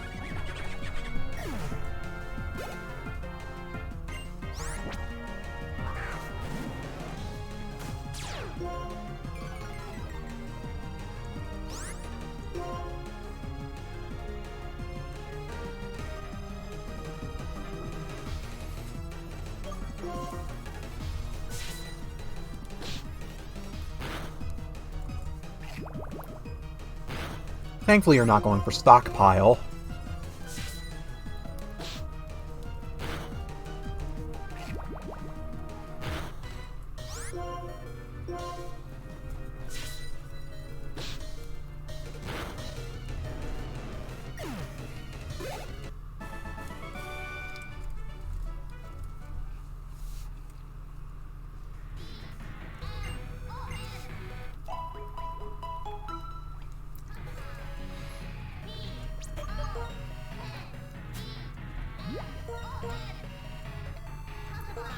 Let's go 23 now.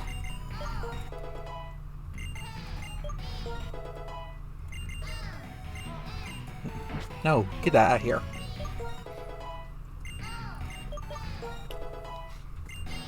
Actually, let's go 24, because I doubt anyone's going to get a level up. If they do, then oh well. Oh boy, one level over-leveled. Not like I'm doing a Nuzlocke, a hardcore Nuzlocke or anything.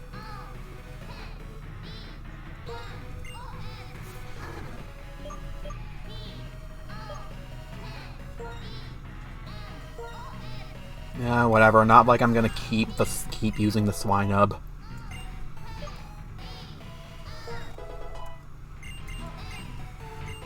Metal Sound, don't need it.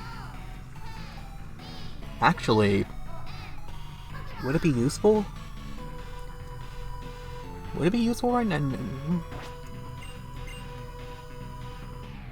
What's its accuracy anyway? 85. It seems too unreliable.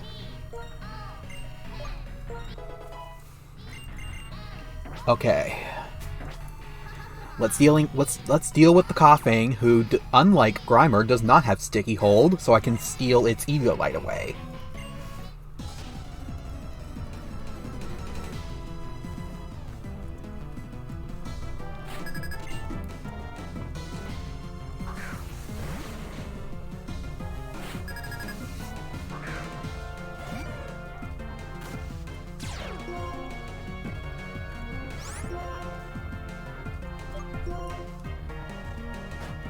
Oink. Critical hit.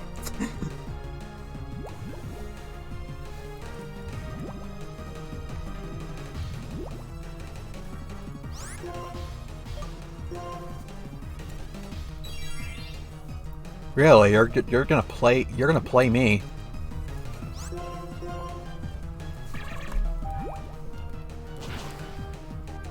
Haha.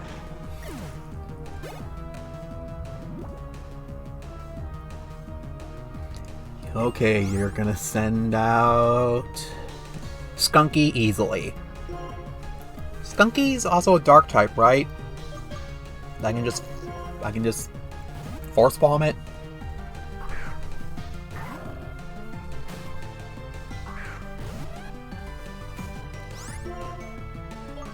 No, force bomb's gonna be new. It's probably better to use force bomb anyway, because paralysis chance. And with Stab, it's 90 power, which Return only barely outdoes. Yeah, I might need to use Return now. Didn't even do that much to Lucario. Screw your anti-super effective measures.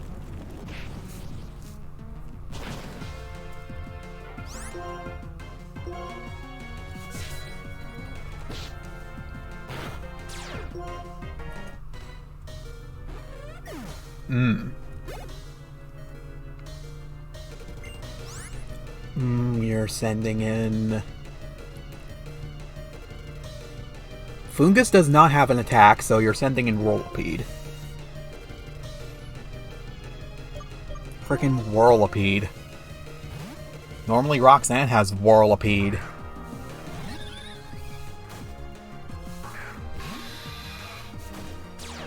Did we even see a Venipede?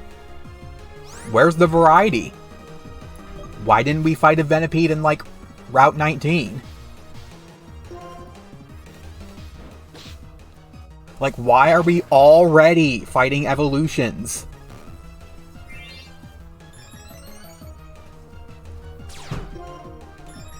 Uh-oh.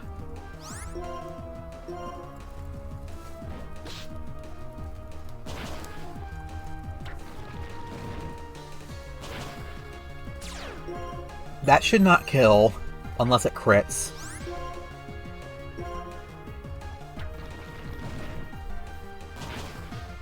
Okay, good.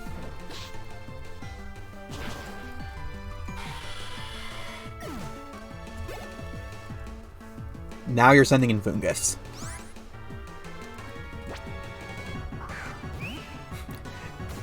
The only way this Fungus can damage me at all is Toxic.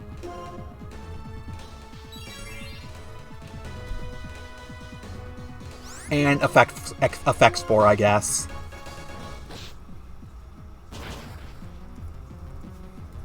Haha.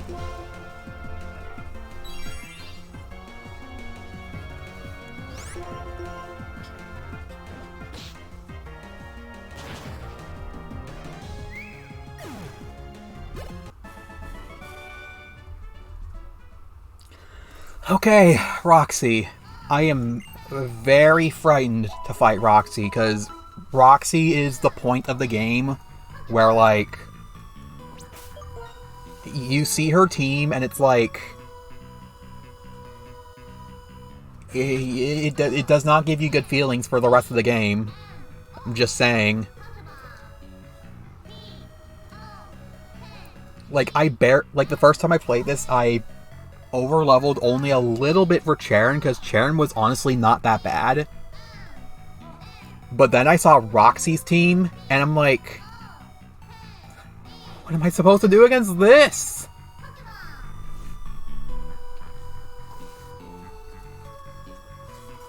So, who's ready to see Roxy?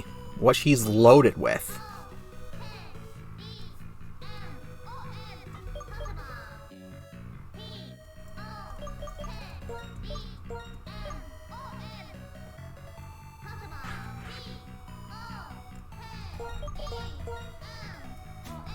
Do I have any Pecha Berries by any chance? I do.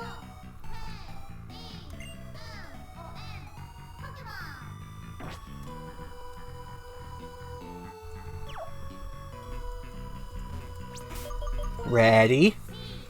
Ready to see the ultimate Roxy team?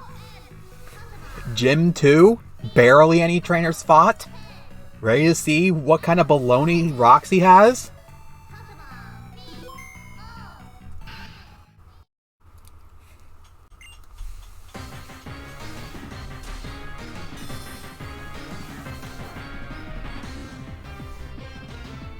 Why are you leading with the Azumarill? Azumarill's weak to poison. It's a fairy type. No, it's not.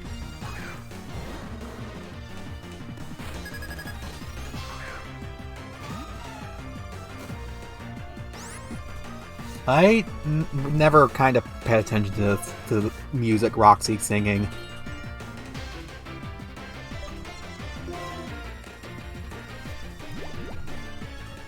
This is what I equipped the Pecha Berry for.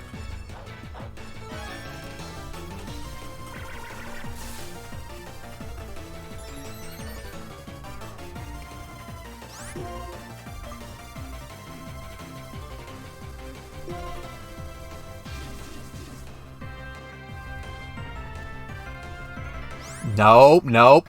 Lol, nope. Wait, I didn't...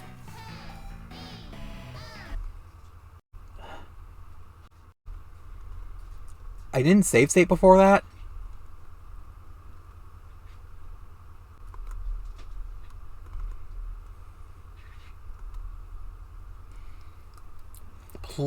Please tell me I don't have to fight any of that again.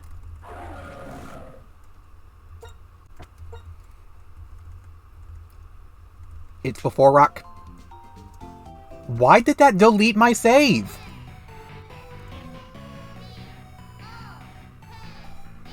Excuse me?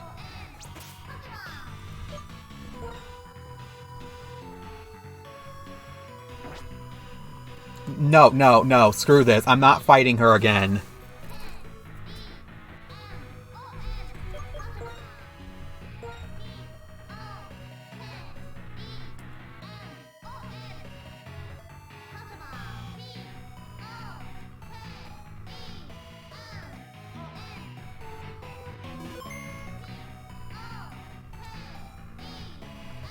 Let me see if I can set up on her at least. Well, actually, this Guitarist was honestly not that bad. Like, hold on. I was gonna say fuck it, just hack into level 100 Pokemon and annihilate her. And honestly, I might just do that off screen. Because if something like this ever happens again, I'm just gonna say fuck it and do that.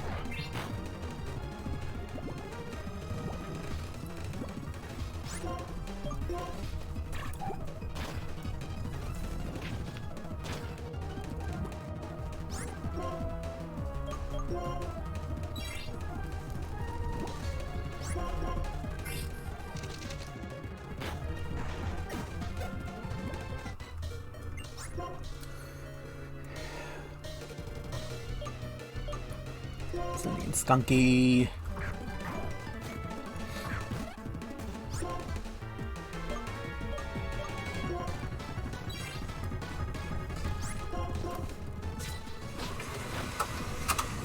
Really? That didn't do nearly as much as Fourth Palm?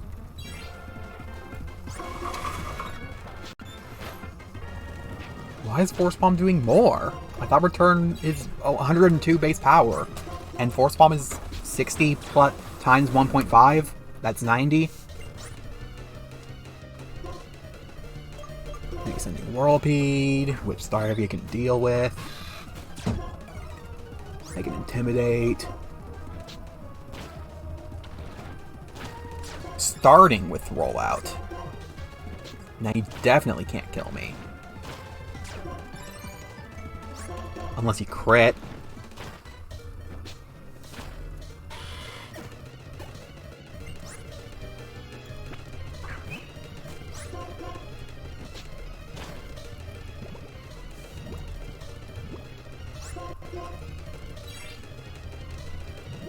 One HP hype.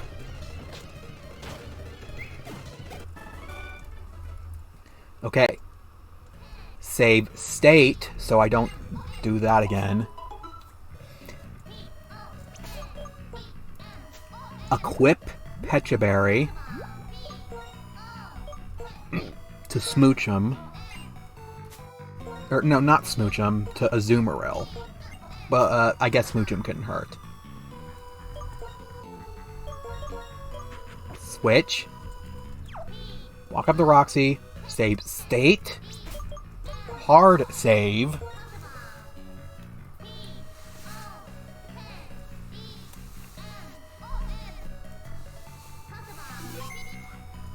And don't let that situation happen again.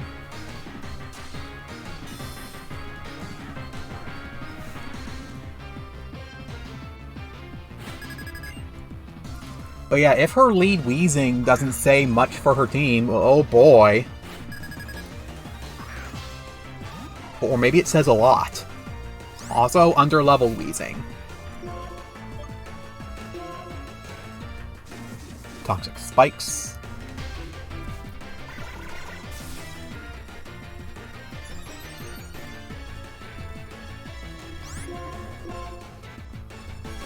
Toxic.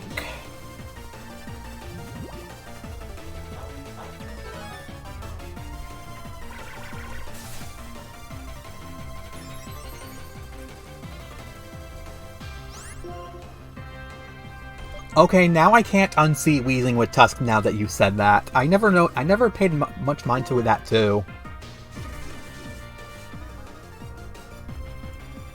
That's not really a feature I imagined Wheezing having. One-shot Wheezing. I'm proud of you, Zoomeril.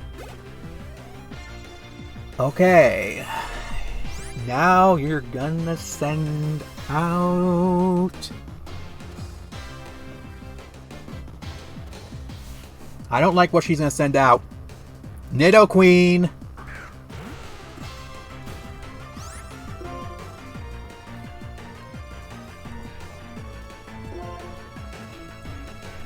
It has Thunder Punch! It has Venoshock, Earth Power, Ice Punch, and Thunder Punch. She's loaded.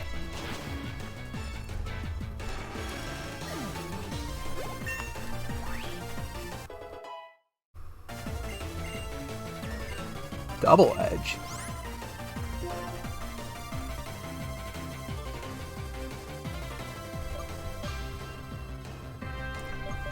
Sure, I could use a 100% accuracy move right now. Rollout's kind of good enough as it is. I don't need double curl, defense curl to set up.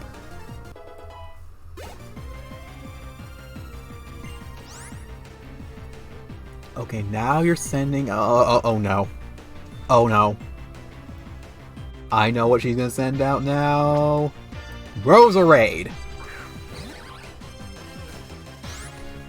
Granted, Gardenia, the second gym leader, also uses Roserade, but this Roserade's even worse. Black Sludge, Venoshock, Magical Leaf, Mud Slap, Extra Sensory.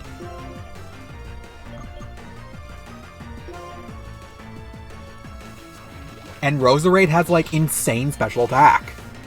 Shown here. Wheezing also had Venoshock and Fire Blast. With Levitate, of course. How do I deal with Roserade?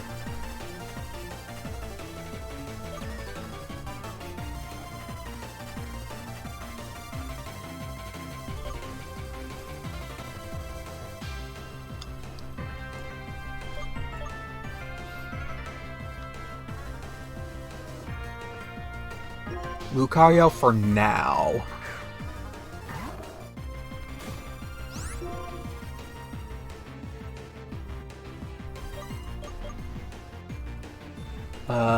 Let's see if it's faster.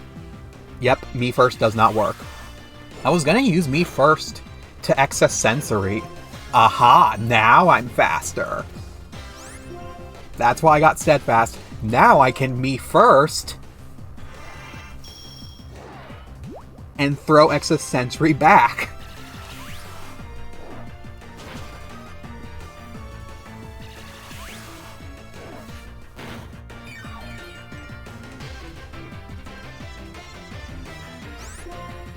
And return to finish you off. Should finish you off. Tactics.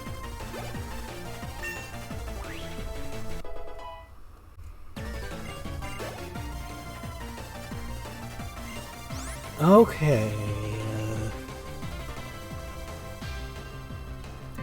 Oh no. This is the Pokemon I'm scared the most of. Or is it?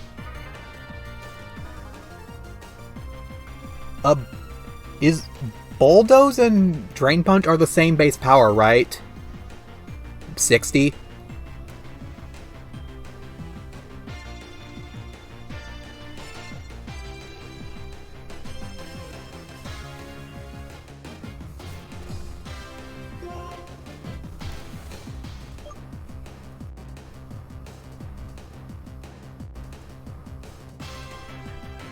Please check. This is very important.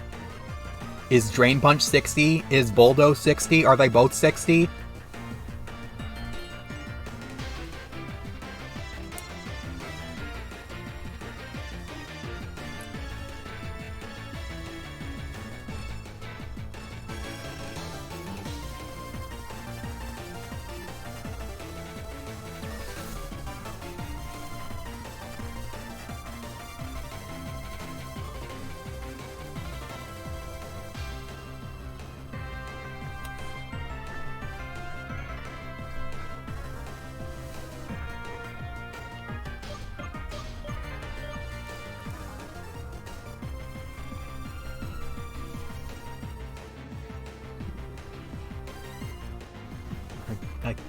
could look it up myself, but, like, I assume chat's gonna be faster.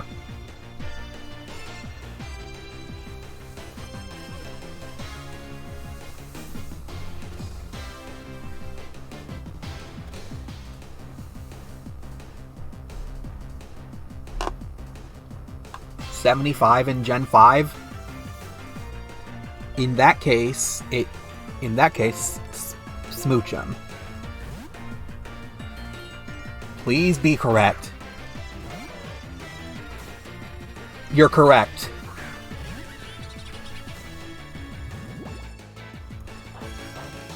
Frickin' Pechaberry. Oh, you have Sucker Punch. Well, how about I confuse you? Oh, you're gonna Drain Punch me. Oh, that just kills. Oh yeah, Jinx's defense is super low. So why should Smoochum be any different?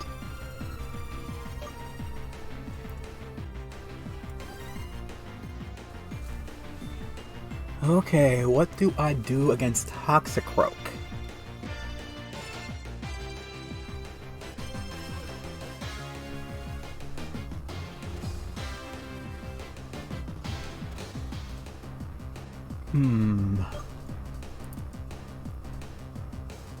How fast is Toxicroak?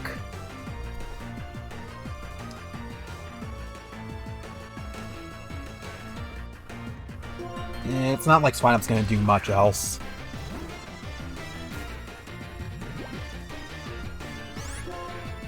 How about I lower your speed? No, you're gonna kill me one hit? No? I'm just outright dead? Toxicroak sweep? Staravia is too important right now. I mean, it does have Intimidate, but... Oh, and I don't get poisoned because I'm a flying type.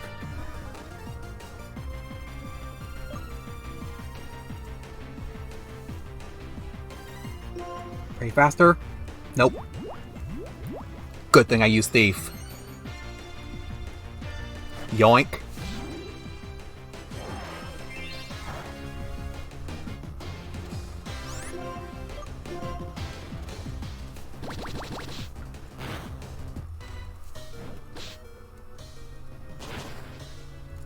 Ugh! Ew!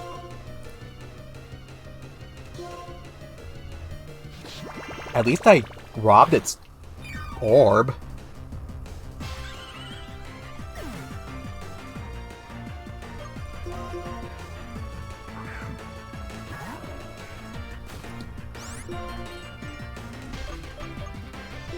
Please be faster, okay.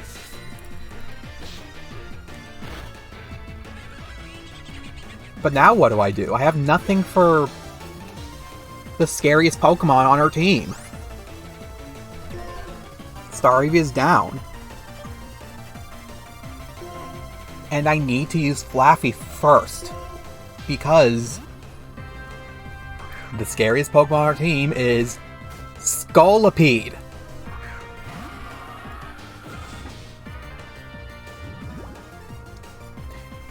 This Scolipede encompasses every single other Scolipede you're going to be fighting in the game. It has Focus Sash, Steamroller, Swords Dance, Speed Boost, and Rock Slide and Bulldoze. It has coverage, and it has Swords Dance and Speed Boost. And it has Focus Sash, so it makes sure it gets the Swords Dance and Speed Boost. Flaffy's important to Thunder Wave it.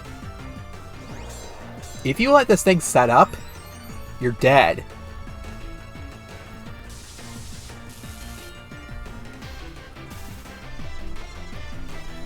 Also, notice how none of her Pokemon were level 24, and yet I obligated myself to level up to 24?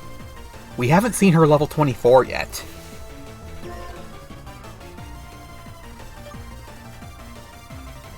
Okay, I paralyzed it, but now what? Wing it? I guess wing it. No, it's just gonna continue to use Swords Dance. At least I can beat it with Lucario now.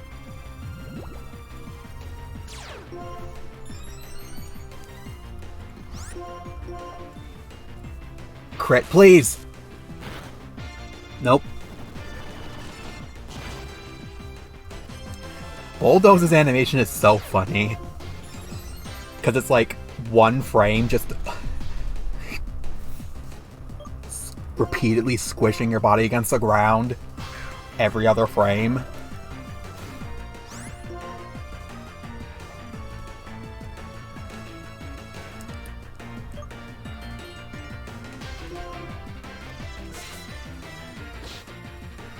And okay. I just realized I can't win that. I can't win. No, wait, I have Foresight.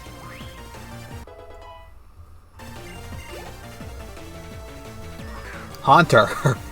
Not Gengar, Haunter. I can still win. Maybe.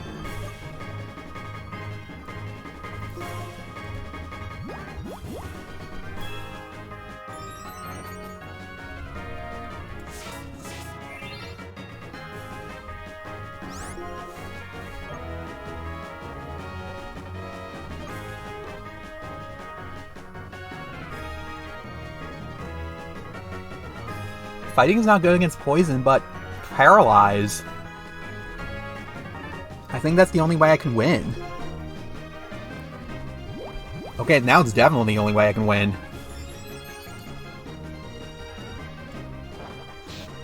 Paralyze.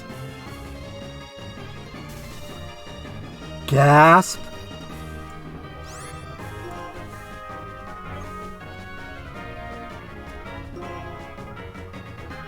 I believe. Oh my gosh, we win! First try! Well, more like second try, but I count as first try because I've seen that Aqua Tail missed. I'm like, lol, nope, we didn't even begin the fight. That was insanely clutch.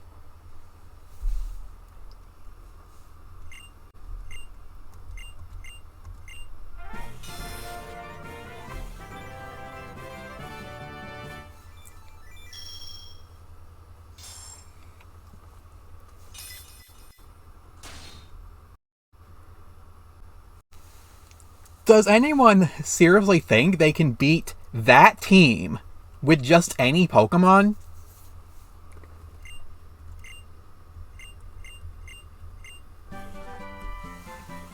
Yay, I can evolve Cascoon now!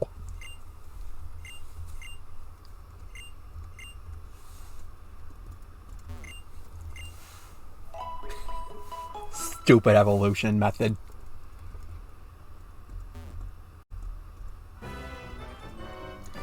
Oh no, everyone's favorite part of the game. Nobody likes this part of the game. No one. They literally hold your hand and force you to take on a tutorial. That's what this is. And it takes like a good 5 minutes minimum.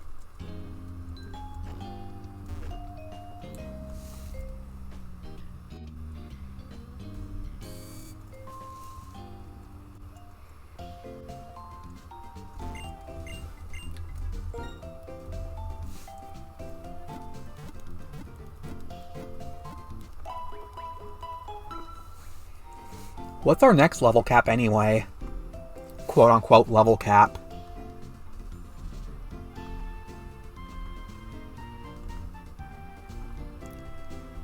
$33.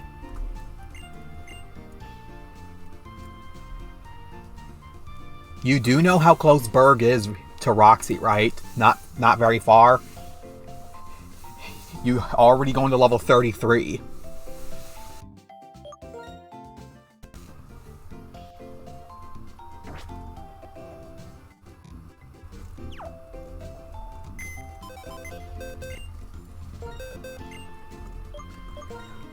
Let me demonstrate in case you missed it.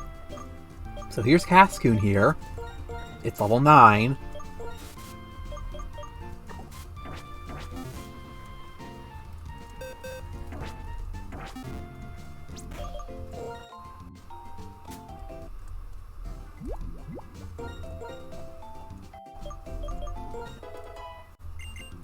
Hey, guess what? It didn't evolve. Let's teach it Venoshock, because you can teach that to Cascoon. Totally. You even have to get rid of a move.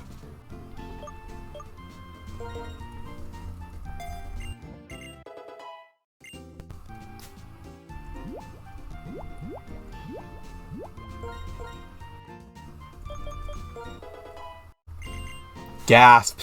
It can evolve. Why? What is good about Dustox that you had to make it locked behind Roxy? What can Dustox do against Roxy? I'm gonna level this thing up just to find out what is good about this thing. Okay, maybe but everything has fire moves!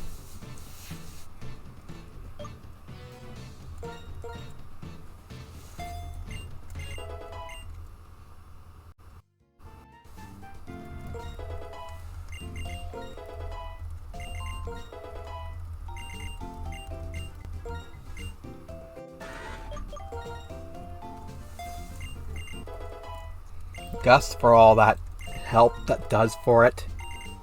Or anything else. Oh boy, Protect.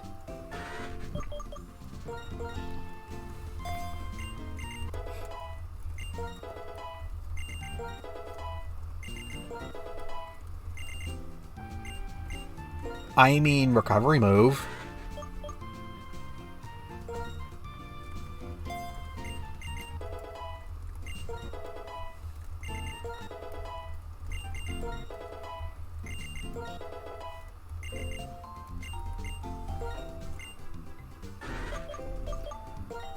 But okay, honest question. Does this Dustox look like it can do anything in Roxy's gym? Anything at all? Anything over literally any other Pokemon you have access to?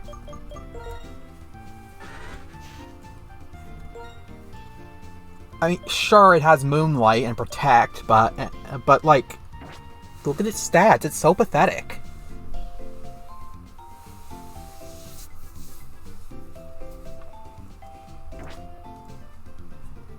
Dustox, just what is good about that you had to lock it behind Roxy?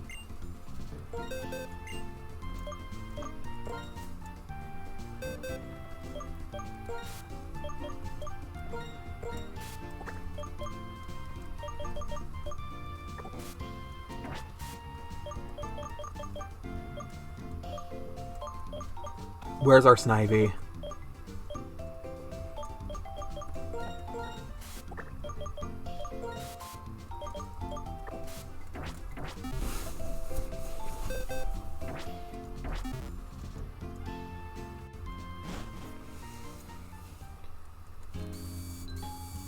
Okay, let's go to everyone's favorite part of the game.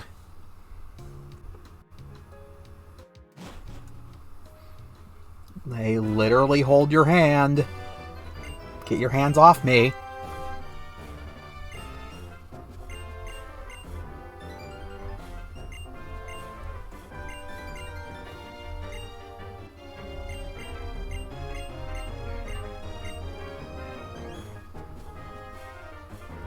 Like, look at this. They literally hold your hand. Walk up to me, do a stepping animation, and then take me with them.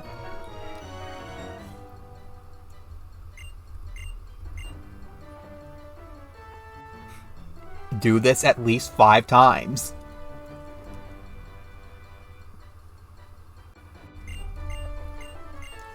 Not only tedium, but also repetitive. Yep, that's number 2. Like, there's so many Lillipups and Gigalets. Like, you fight so many of the same Pokemon over and over, and they're all the same every time.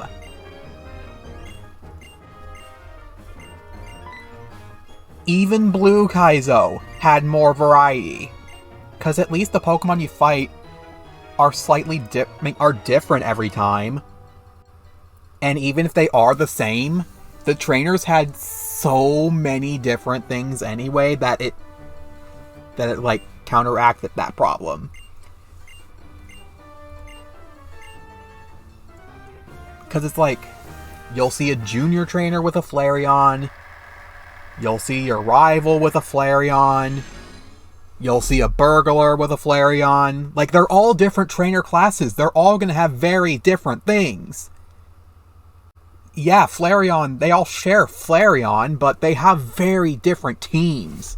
And the Flareon itself is different. Usually. Even if the Flareon itself isn't different, the trainer's AI is different.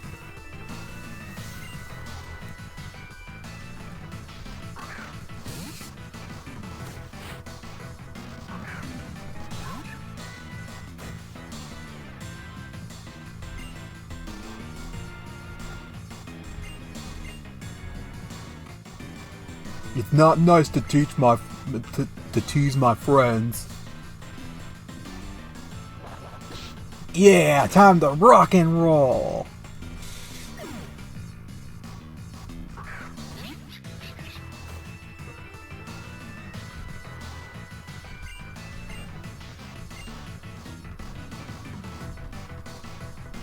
Gee, I wonder what we could be doing differently when making this movie. Somehow that makes the Volibee act before the Riolu. Or the Volibee using Air Slash instead of a Dark-type move.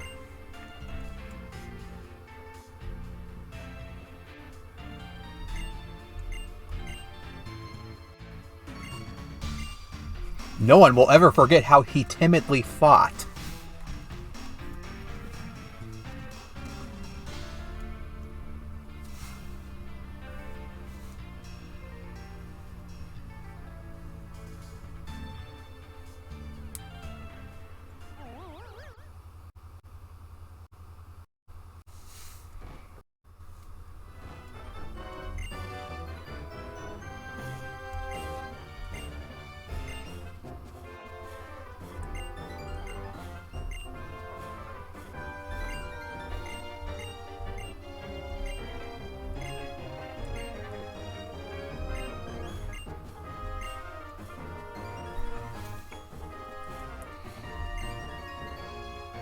At least he didn't walk up to me to hold my hand this time. Up, he did it right there. That's 3.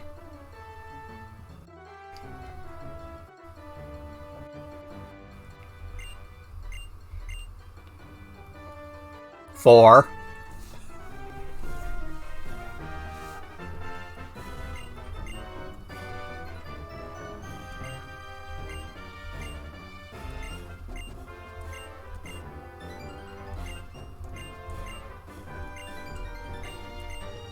And then Pokestar Studios is Kaizo-fied. How would you even Kaizo-fi this? Is this even a thing you can hack?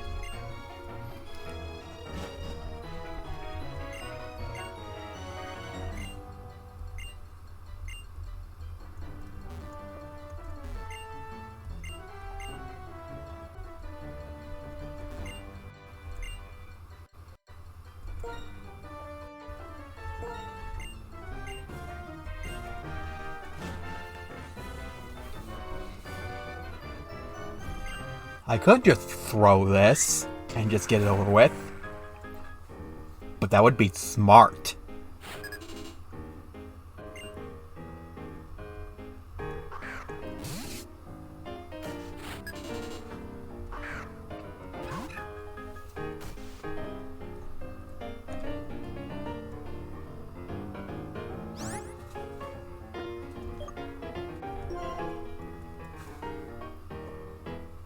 Knock out an opponent every scene. Gotcha. So just use super effective move.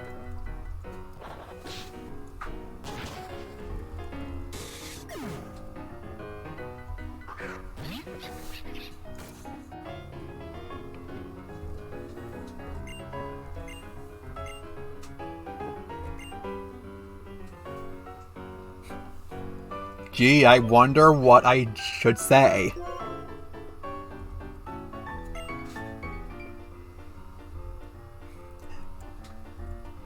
And then doing that allows me to actually attack the Volibee. Because it's stupid and uses Feint Attack instead of Air Slash.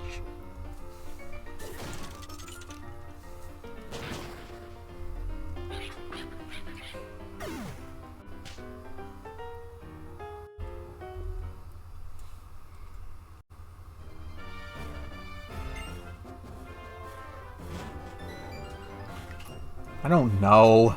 They force you into it, and you have to say yes to this, because if you don't publish the movie, and you have to save your game to do it, because this is totally the Battle Frontier, you have to make a movie in order to progress the game. Forced side content.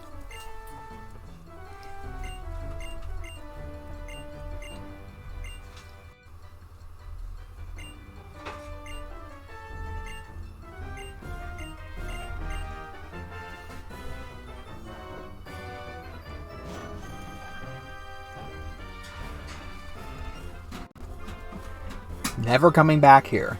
Especially in this ROM hack. Because there's no point.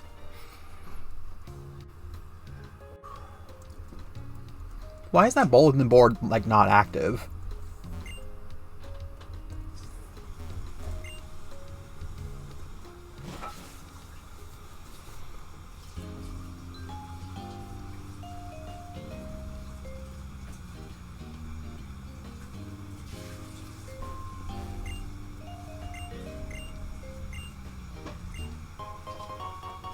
Ooh, I thank you. And I would have used Magnemite if only everything didn't have frickin' fire.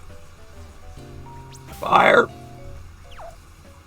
Oh boy, time for Team Plasma.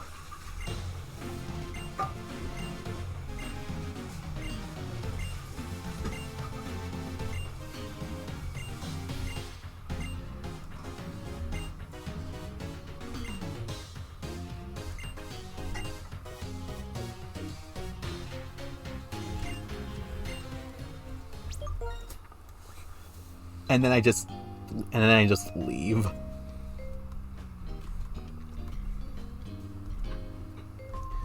Okay.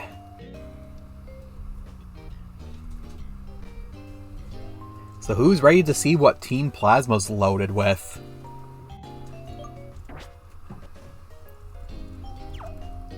No, I'm leaving. Wait, I have portable PC. Let me just use my laptop here to pick up, like, Growlithe, because I need fire.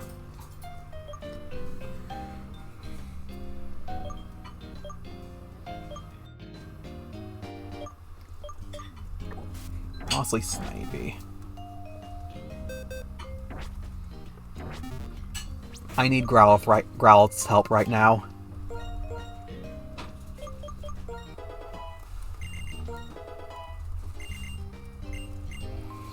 Star Fox, we need your help.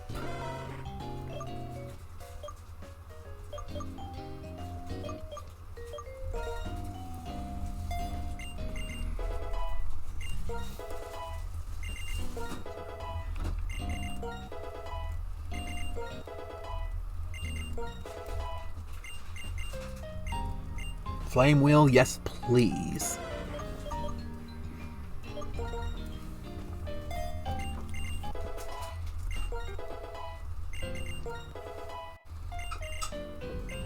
Reversal? Absolutely yes.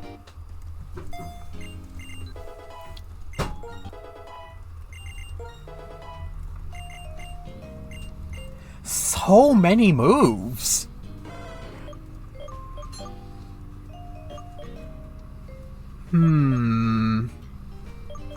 It's barely better, but it does have a chance to flinch too.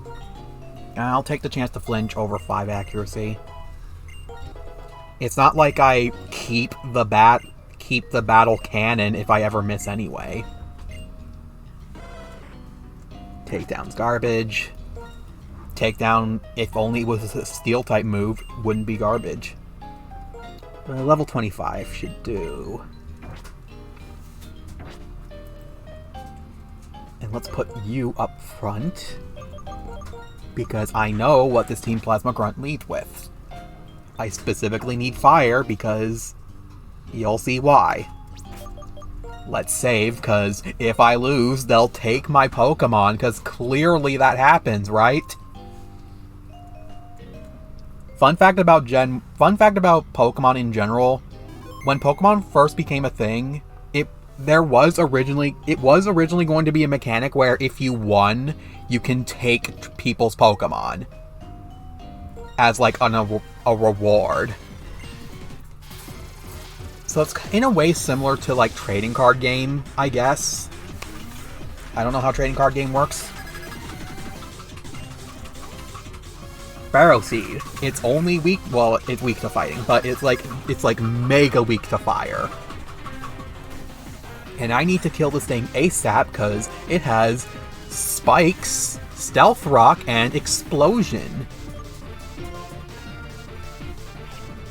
Thankfully, it does not have sturdy. Oh, it's also holding Eviolite.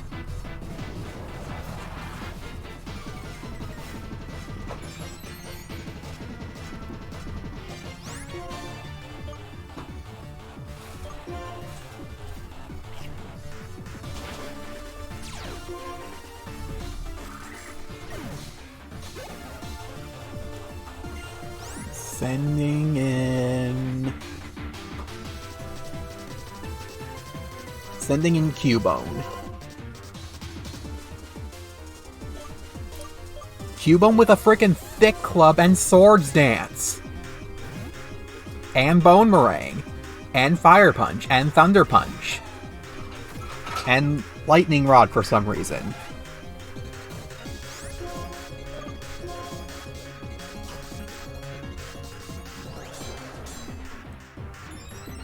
Sinister Hooded Figure would not be spamming this much power like this. Especially not Swords Dance. I actually looked at a list of trainers teamed in Emerald Kaizo, and Swords Dance comes up like less than 20 times. Like, he is that forgiving. And yet the game is still super hard. You do not need Swords Dance to make a trainer hard. Don't need to. Anyway, what are you using now?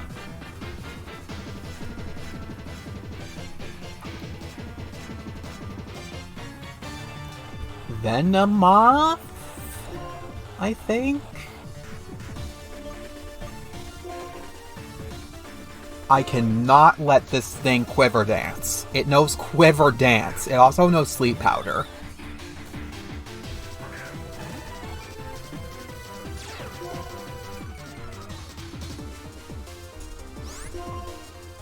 Oh.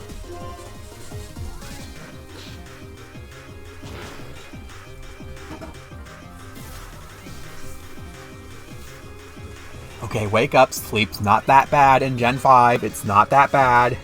Like, maximum 2 turns.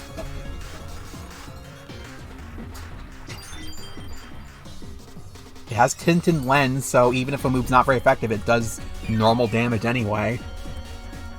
Please wake up. Please wake up.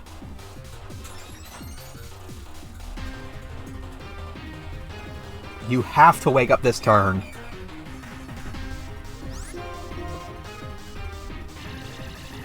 Like, look how much damage this does now. One-shot Star Avia.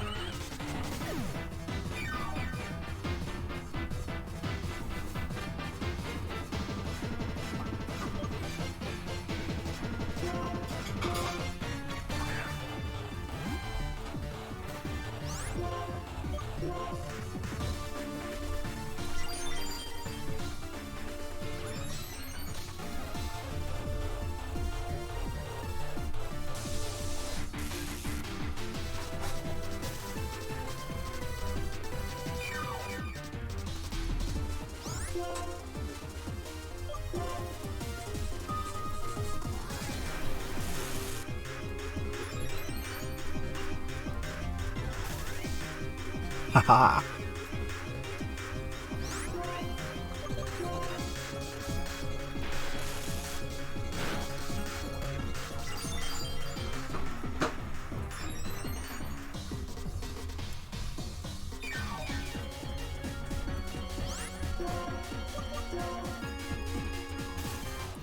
And it's faster than me.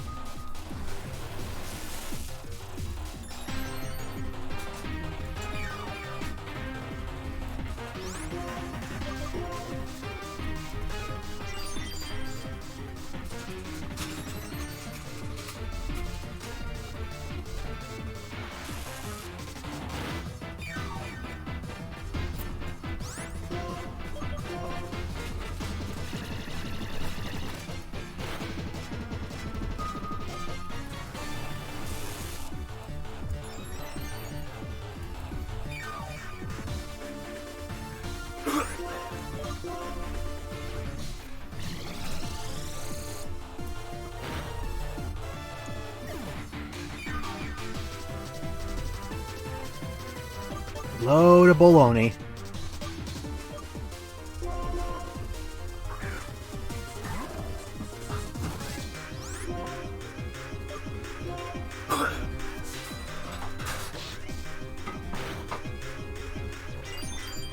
You're quiver dancing just because you're slower than me? Why'd you quiver dance there? You have tinted lens. Does your AI not check for that?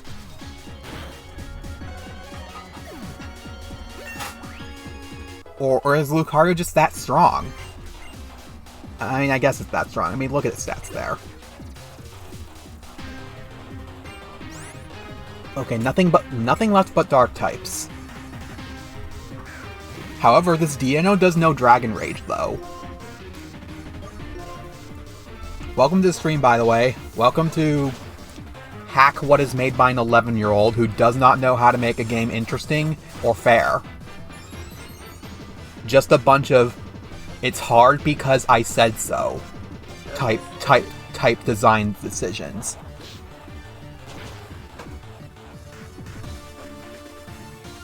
I generally don't like when people do that. I'm just encouraging people to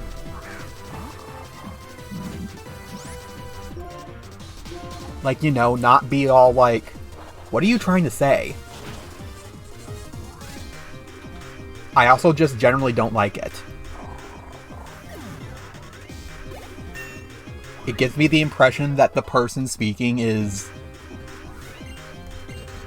not interesting.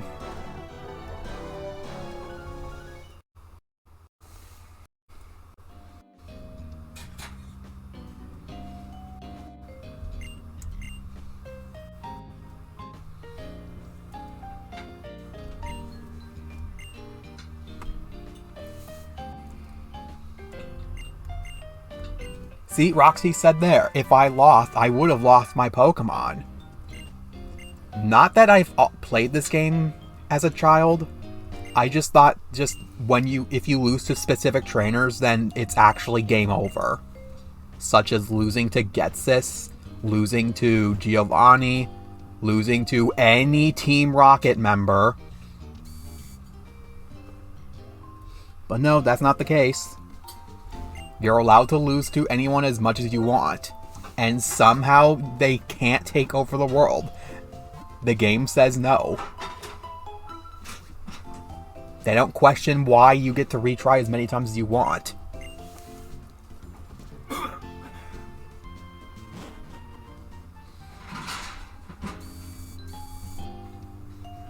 Also, what do you mean HF? What does that even mean? See, stuff like that. If I don't know what you mean, or if you're just often say stuff like you are instead of your, or the words you are, it just gives me the type of impression that they're the type of person that just would very easily not be pleasant to hang around with. I'm not saying you are, because, like, HF is just me being confused. And also we've just met.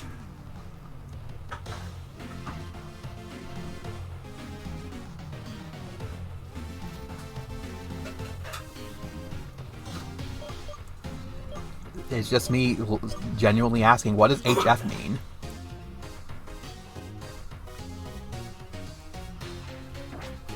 So guess what this grunt lead with?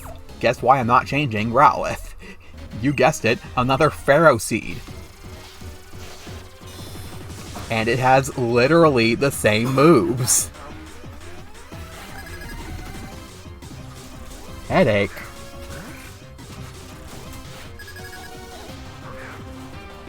You alright there?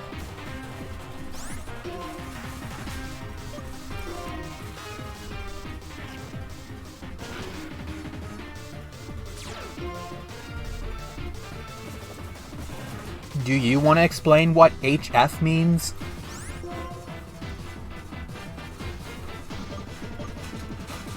Because I'm not getting an answer.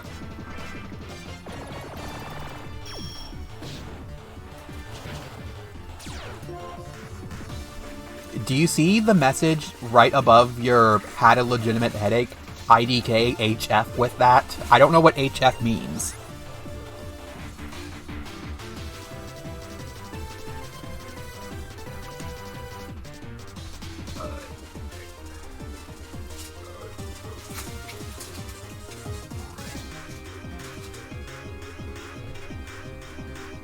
Oh. Oh, have fun.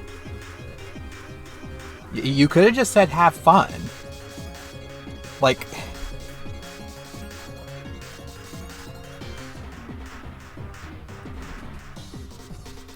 Like, how many people actually know what HF means?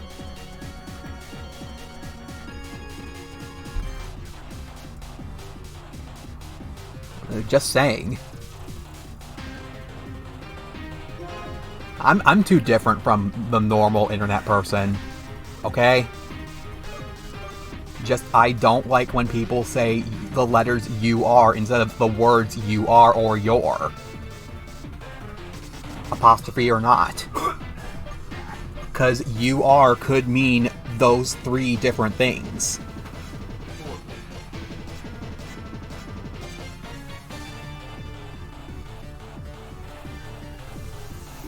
Anyway, what is this guy sending out? Let's see. Wing Attack is 30 power, Dragon Breath's 30 power, Pursuit's not 30 power, Fire Fang is 65 power, but we take super effectiveness into account. So he must be sending in Golbat. Right. Golbat. Also, why does Golbat have Glare? Does Golbat even get Glare? Check. Does Golbat get Glare? I don't think Golbat gets Glare. Why am I faster than it? Oh, it's using Whirlwind.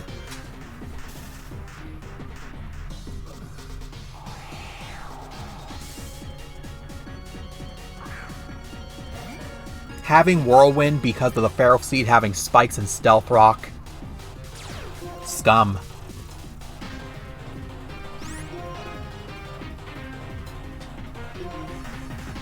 Yeah, this hack doesn't reveal what Pokemon they send out on Shift Mode. It does not get Glare in Gen 5. Does it get Glare at all? Because if it gets Glare at all, then I can see the justification here. But...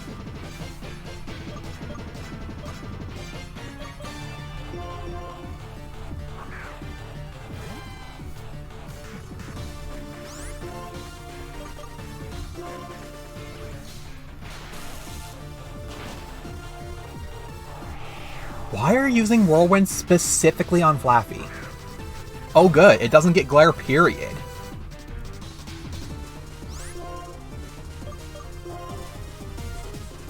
You made a bad move, you should have not used Whirlwind. Now you have to deal with a Azumarill with its huge power. I almost slipped out a name that I should not be slipping out. I should ask the person if it's okay to slip out their name.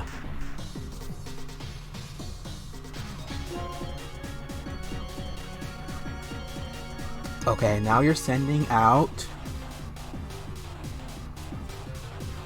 You should be sending out Bagon. Too bad I don't have ice anymore.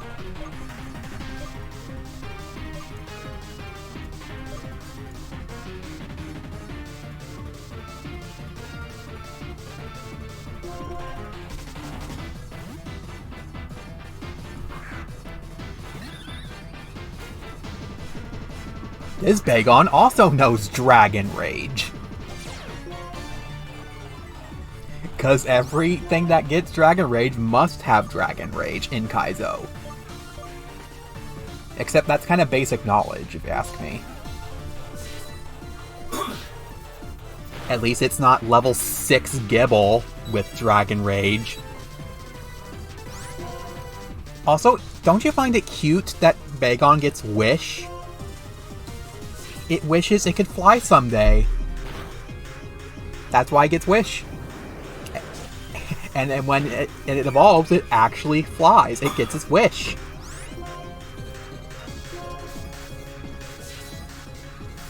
I should Eviolite.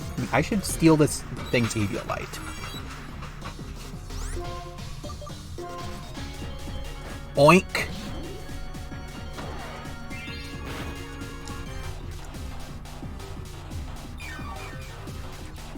Also, didn't this... Also, why are you using Dragon Breath instead of Dragon Rage?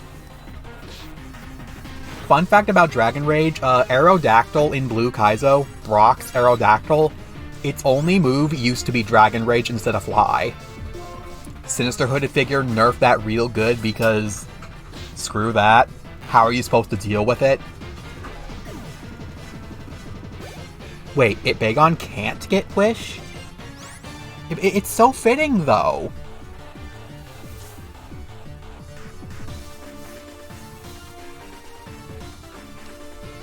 Like, stuff like this I understand, but Golbat with Glare? No. Okay, good, it can.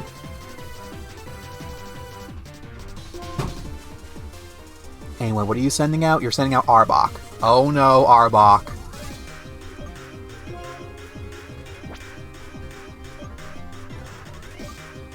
Oh gosh, Arbok.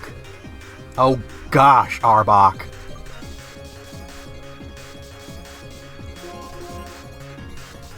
Oh good.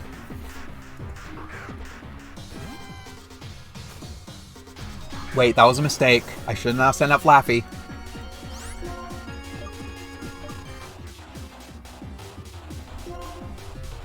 Because this thing has Coil.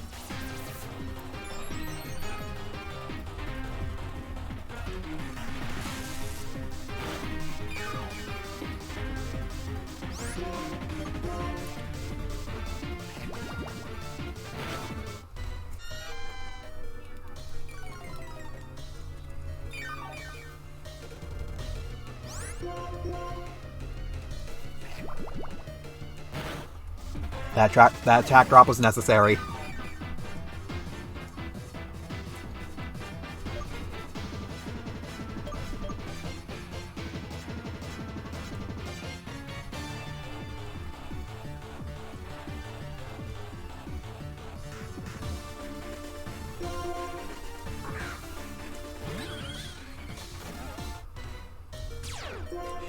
And now that it sees I'm in kill range, it won't want to use Coil.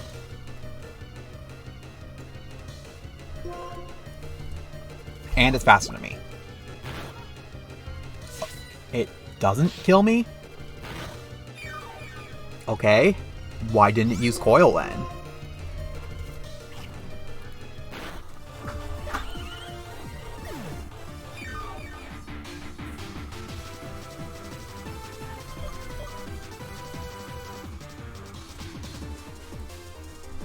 How about you deal with Stab Aqua Tail now?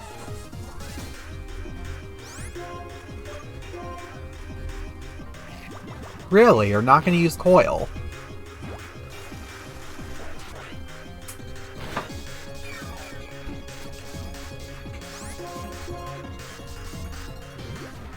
Ugh.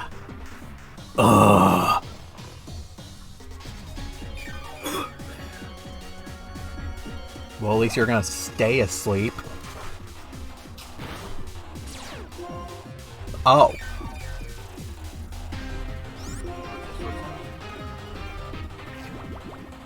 This grunt is a load of baloney.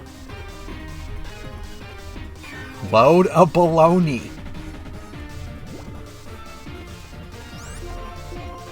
Poison Fang's bad poison, too. The moment I get access to Widelands, I'm giving it to Azumarill. Literally the only reason I give it that is because of Aqua Tail. It does not get Waterfall for a long time. There's nothing left but Leopard in reserve. Is it Leopard or Liepard? It has Lie in the name.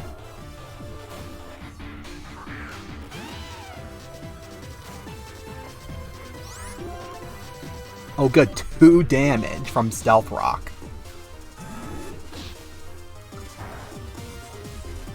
Pursuit does more damage than Stealth Rock.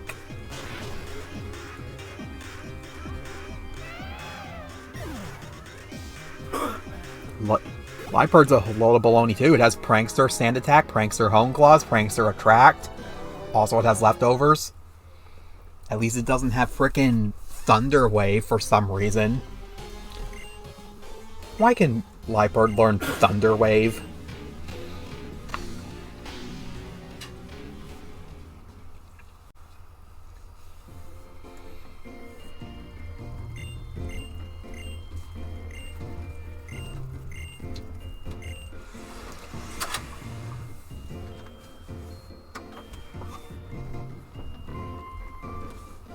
Ugh, slow down. Thankfully, I was thinking about ending the stream here anyway, because this emulator said no.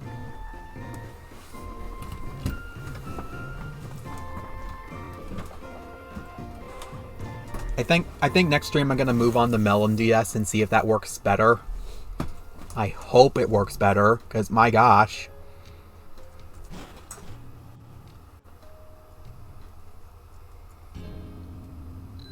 At least I did the minimum requirement I wanted this stream.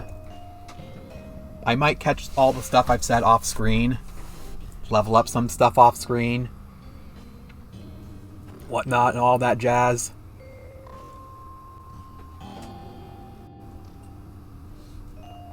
And you know what? We're not even going to be at Castelia City at the end of the stream. We're going to stay here. Because I'm going to view that boat cutscene when this emulator's not having a slowdown. That sounds fair.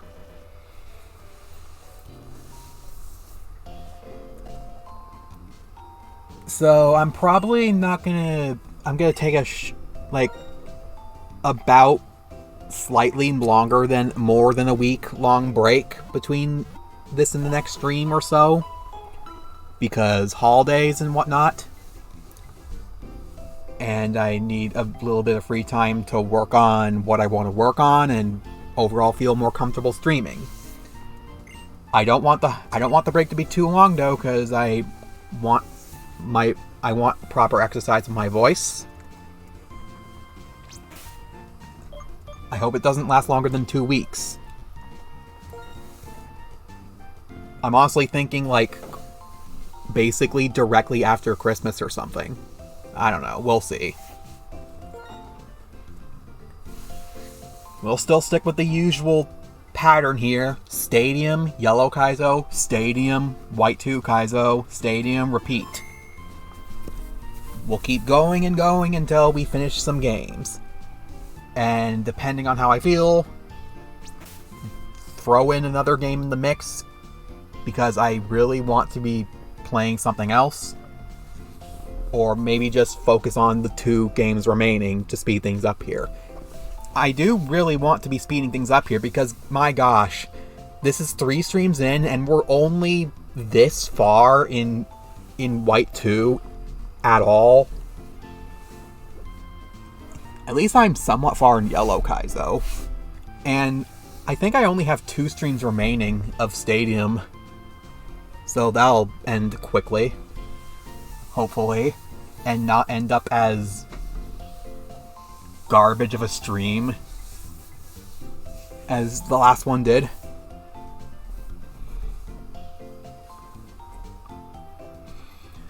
We'll see how things turned out shortly.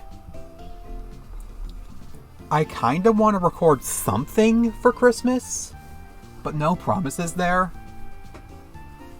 Because I'm not really in the shape to record what I want to record. We'll just see what happens in the near future anyway. Thank you for joining the stream. I'll see you in the next one. Bye, stream.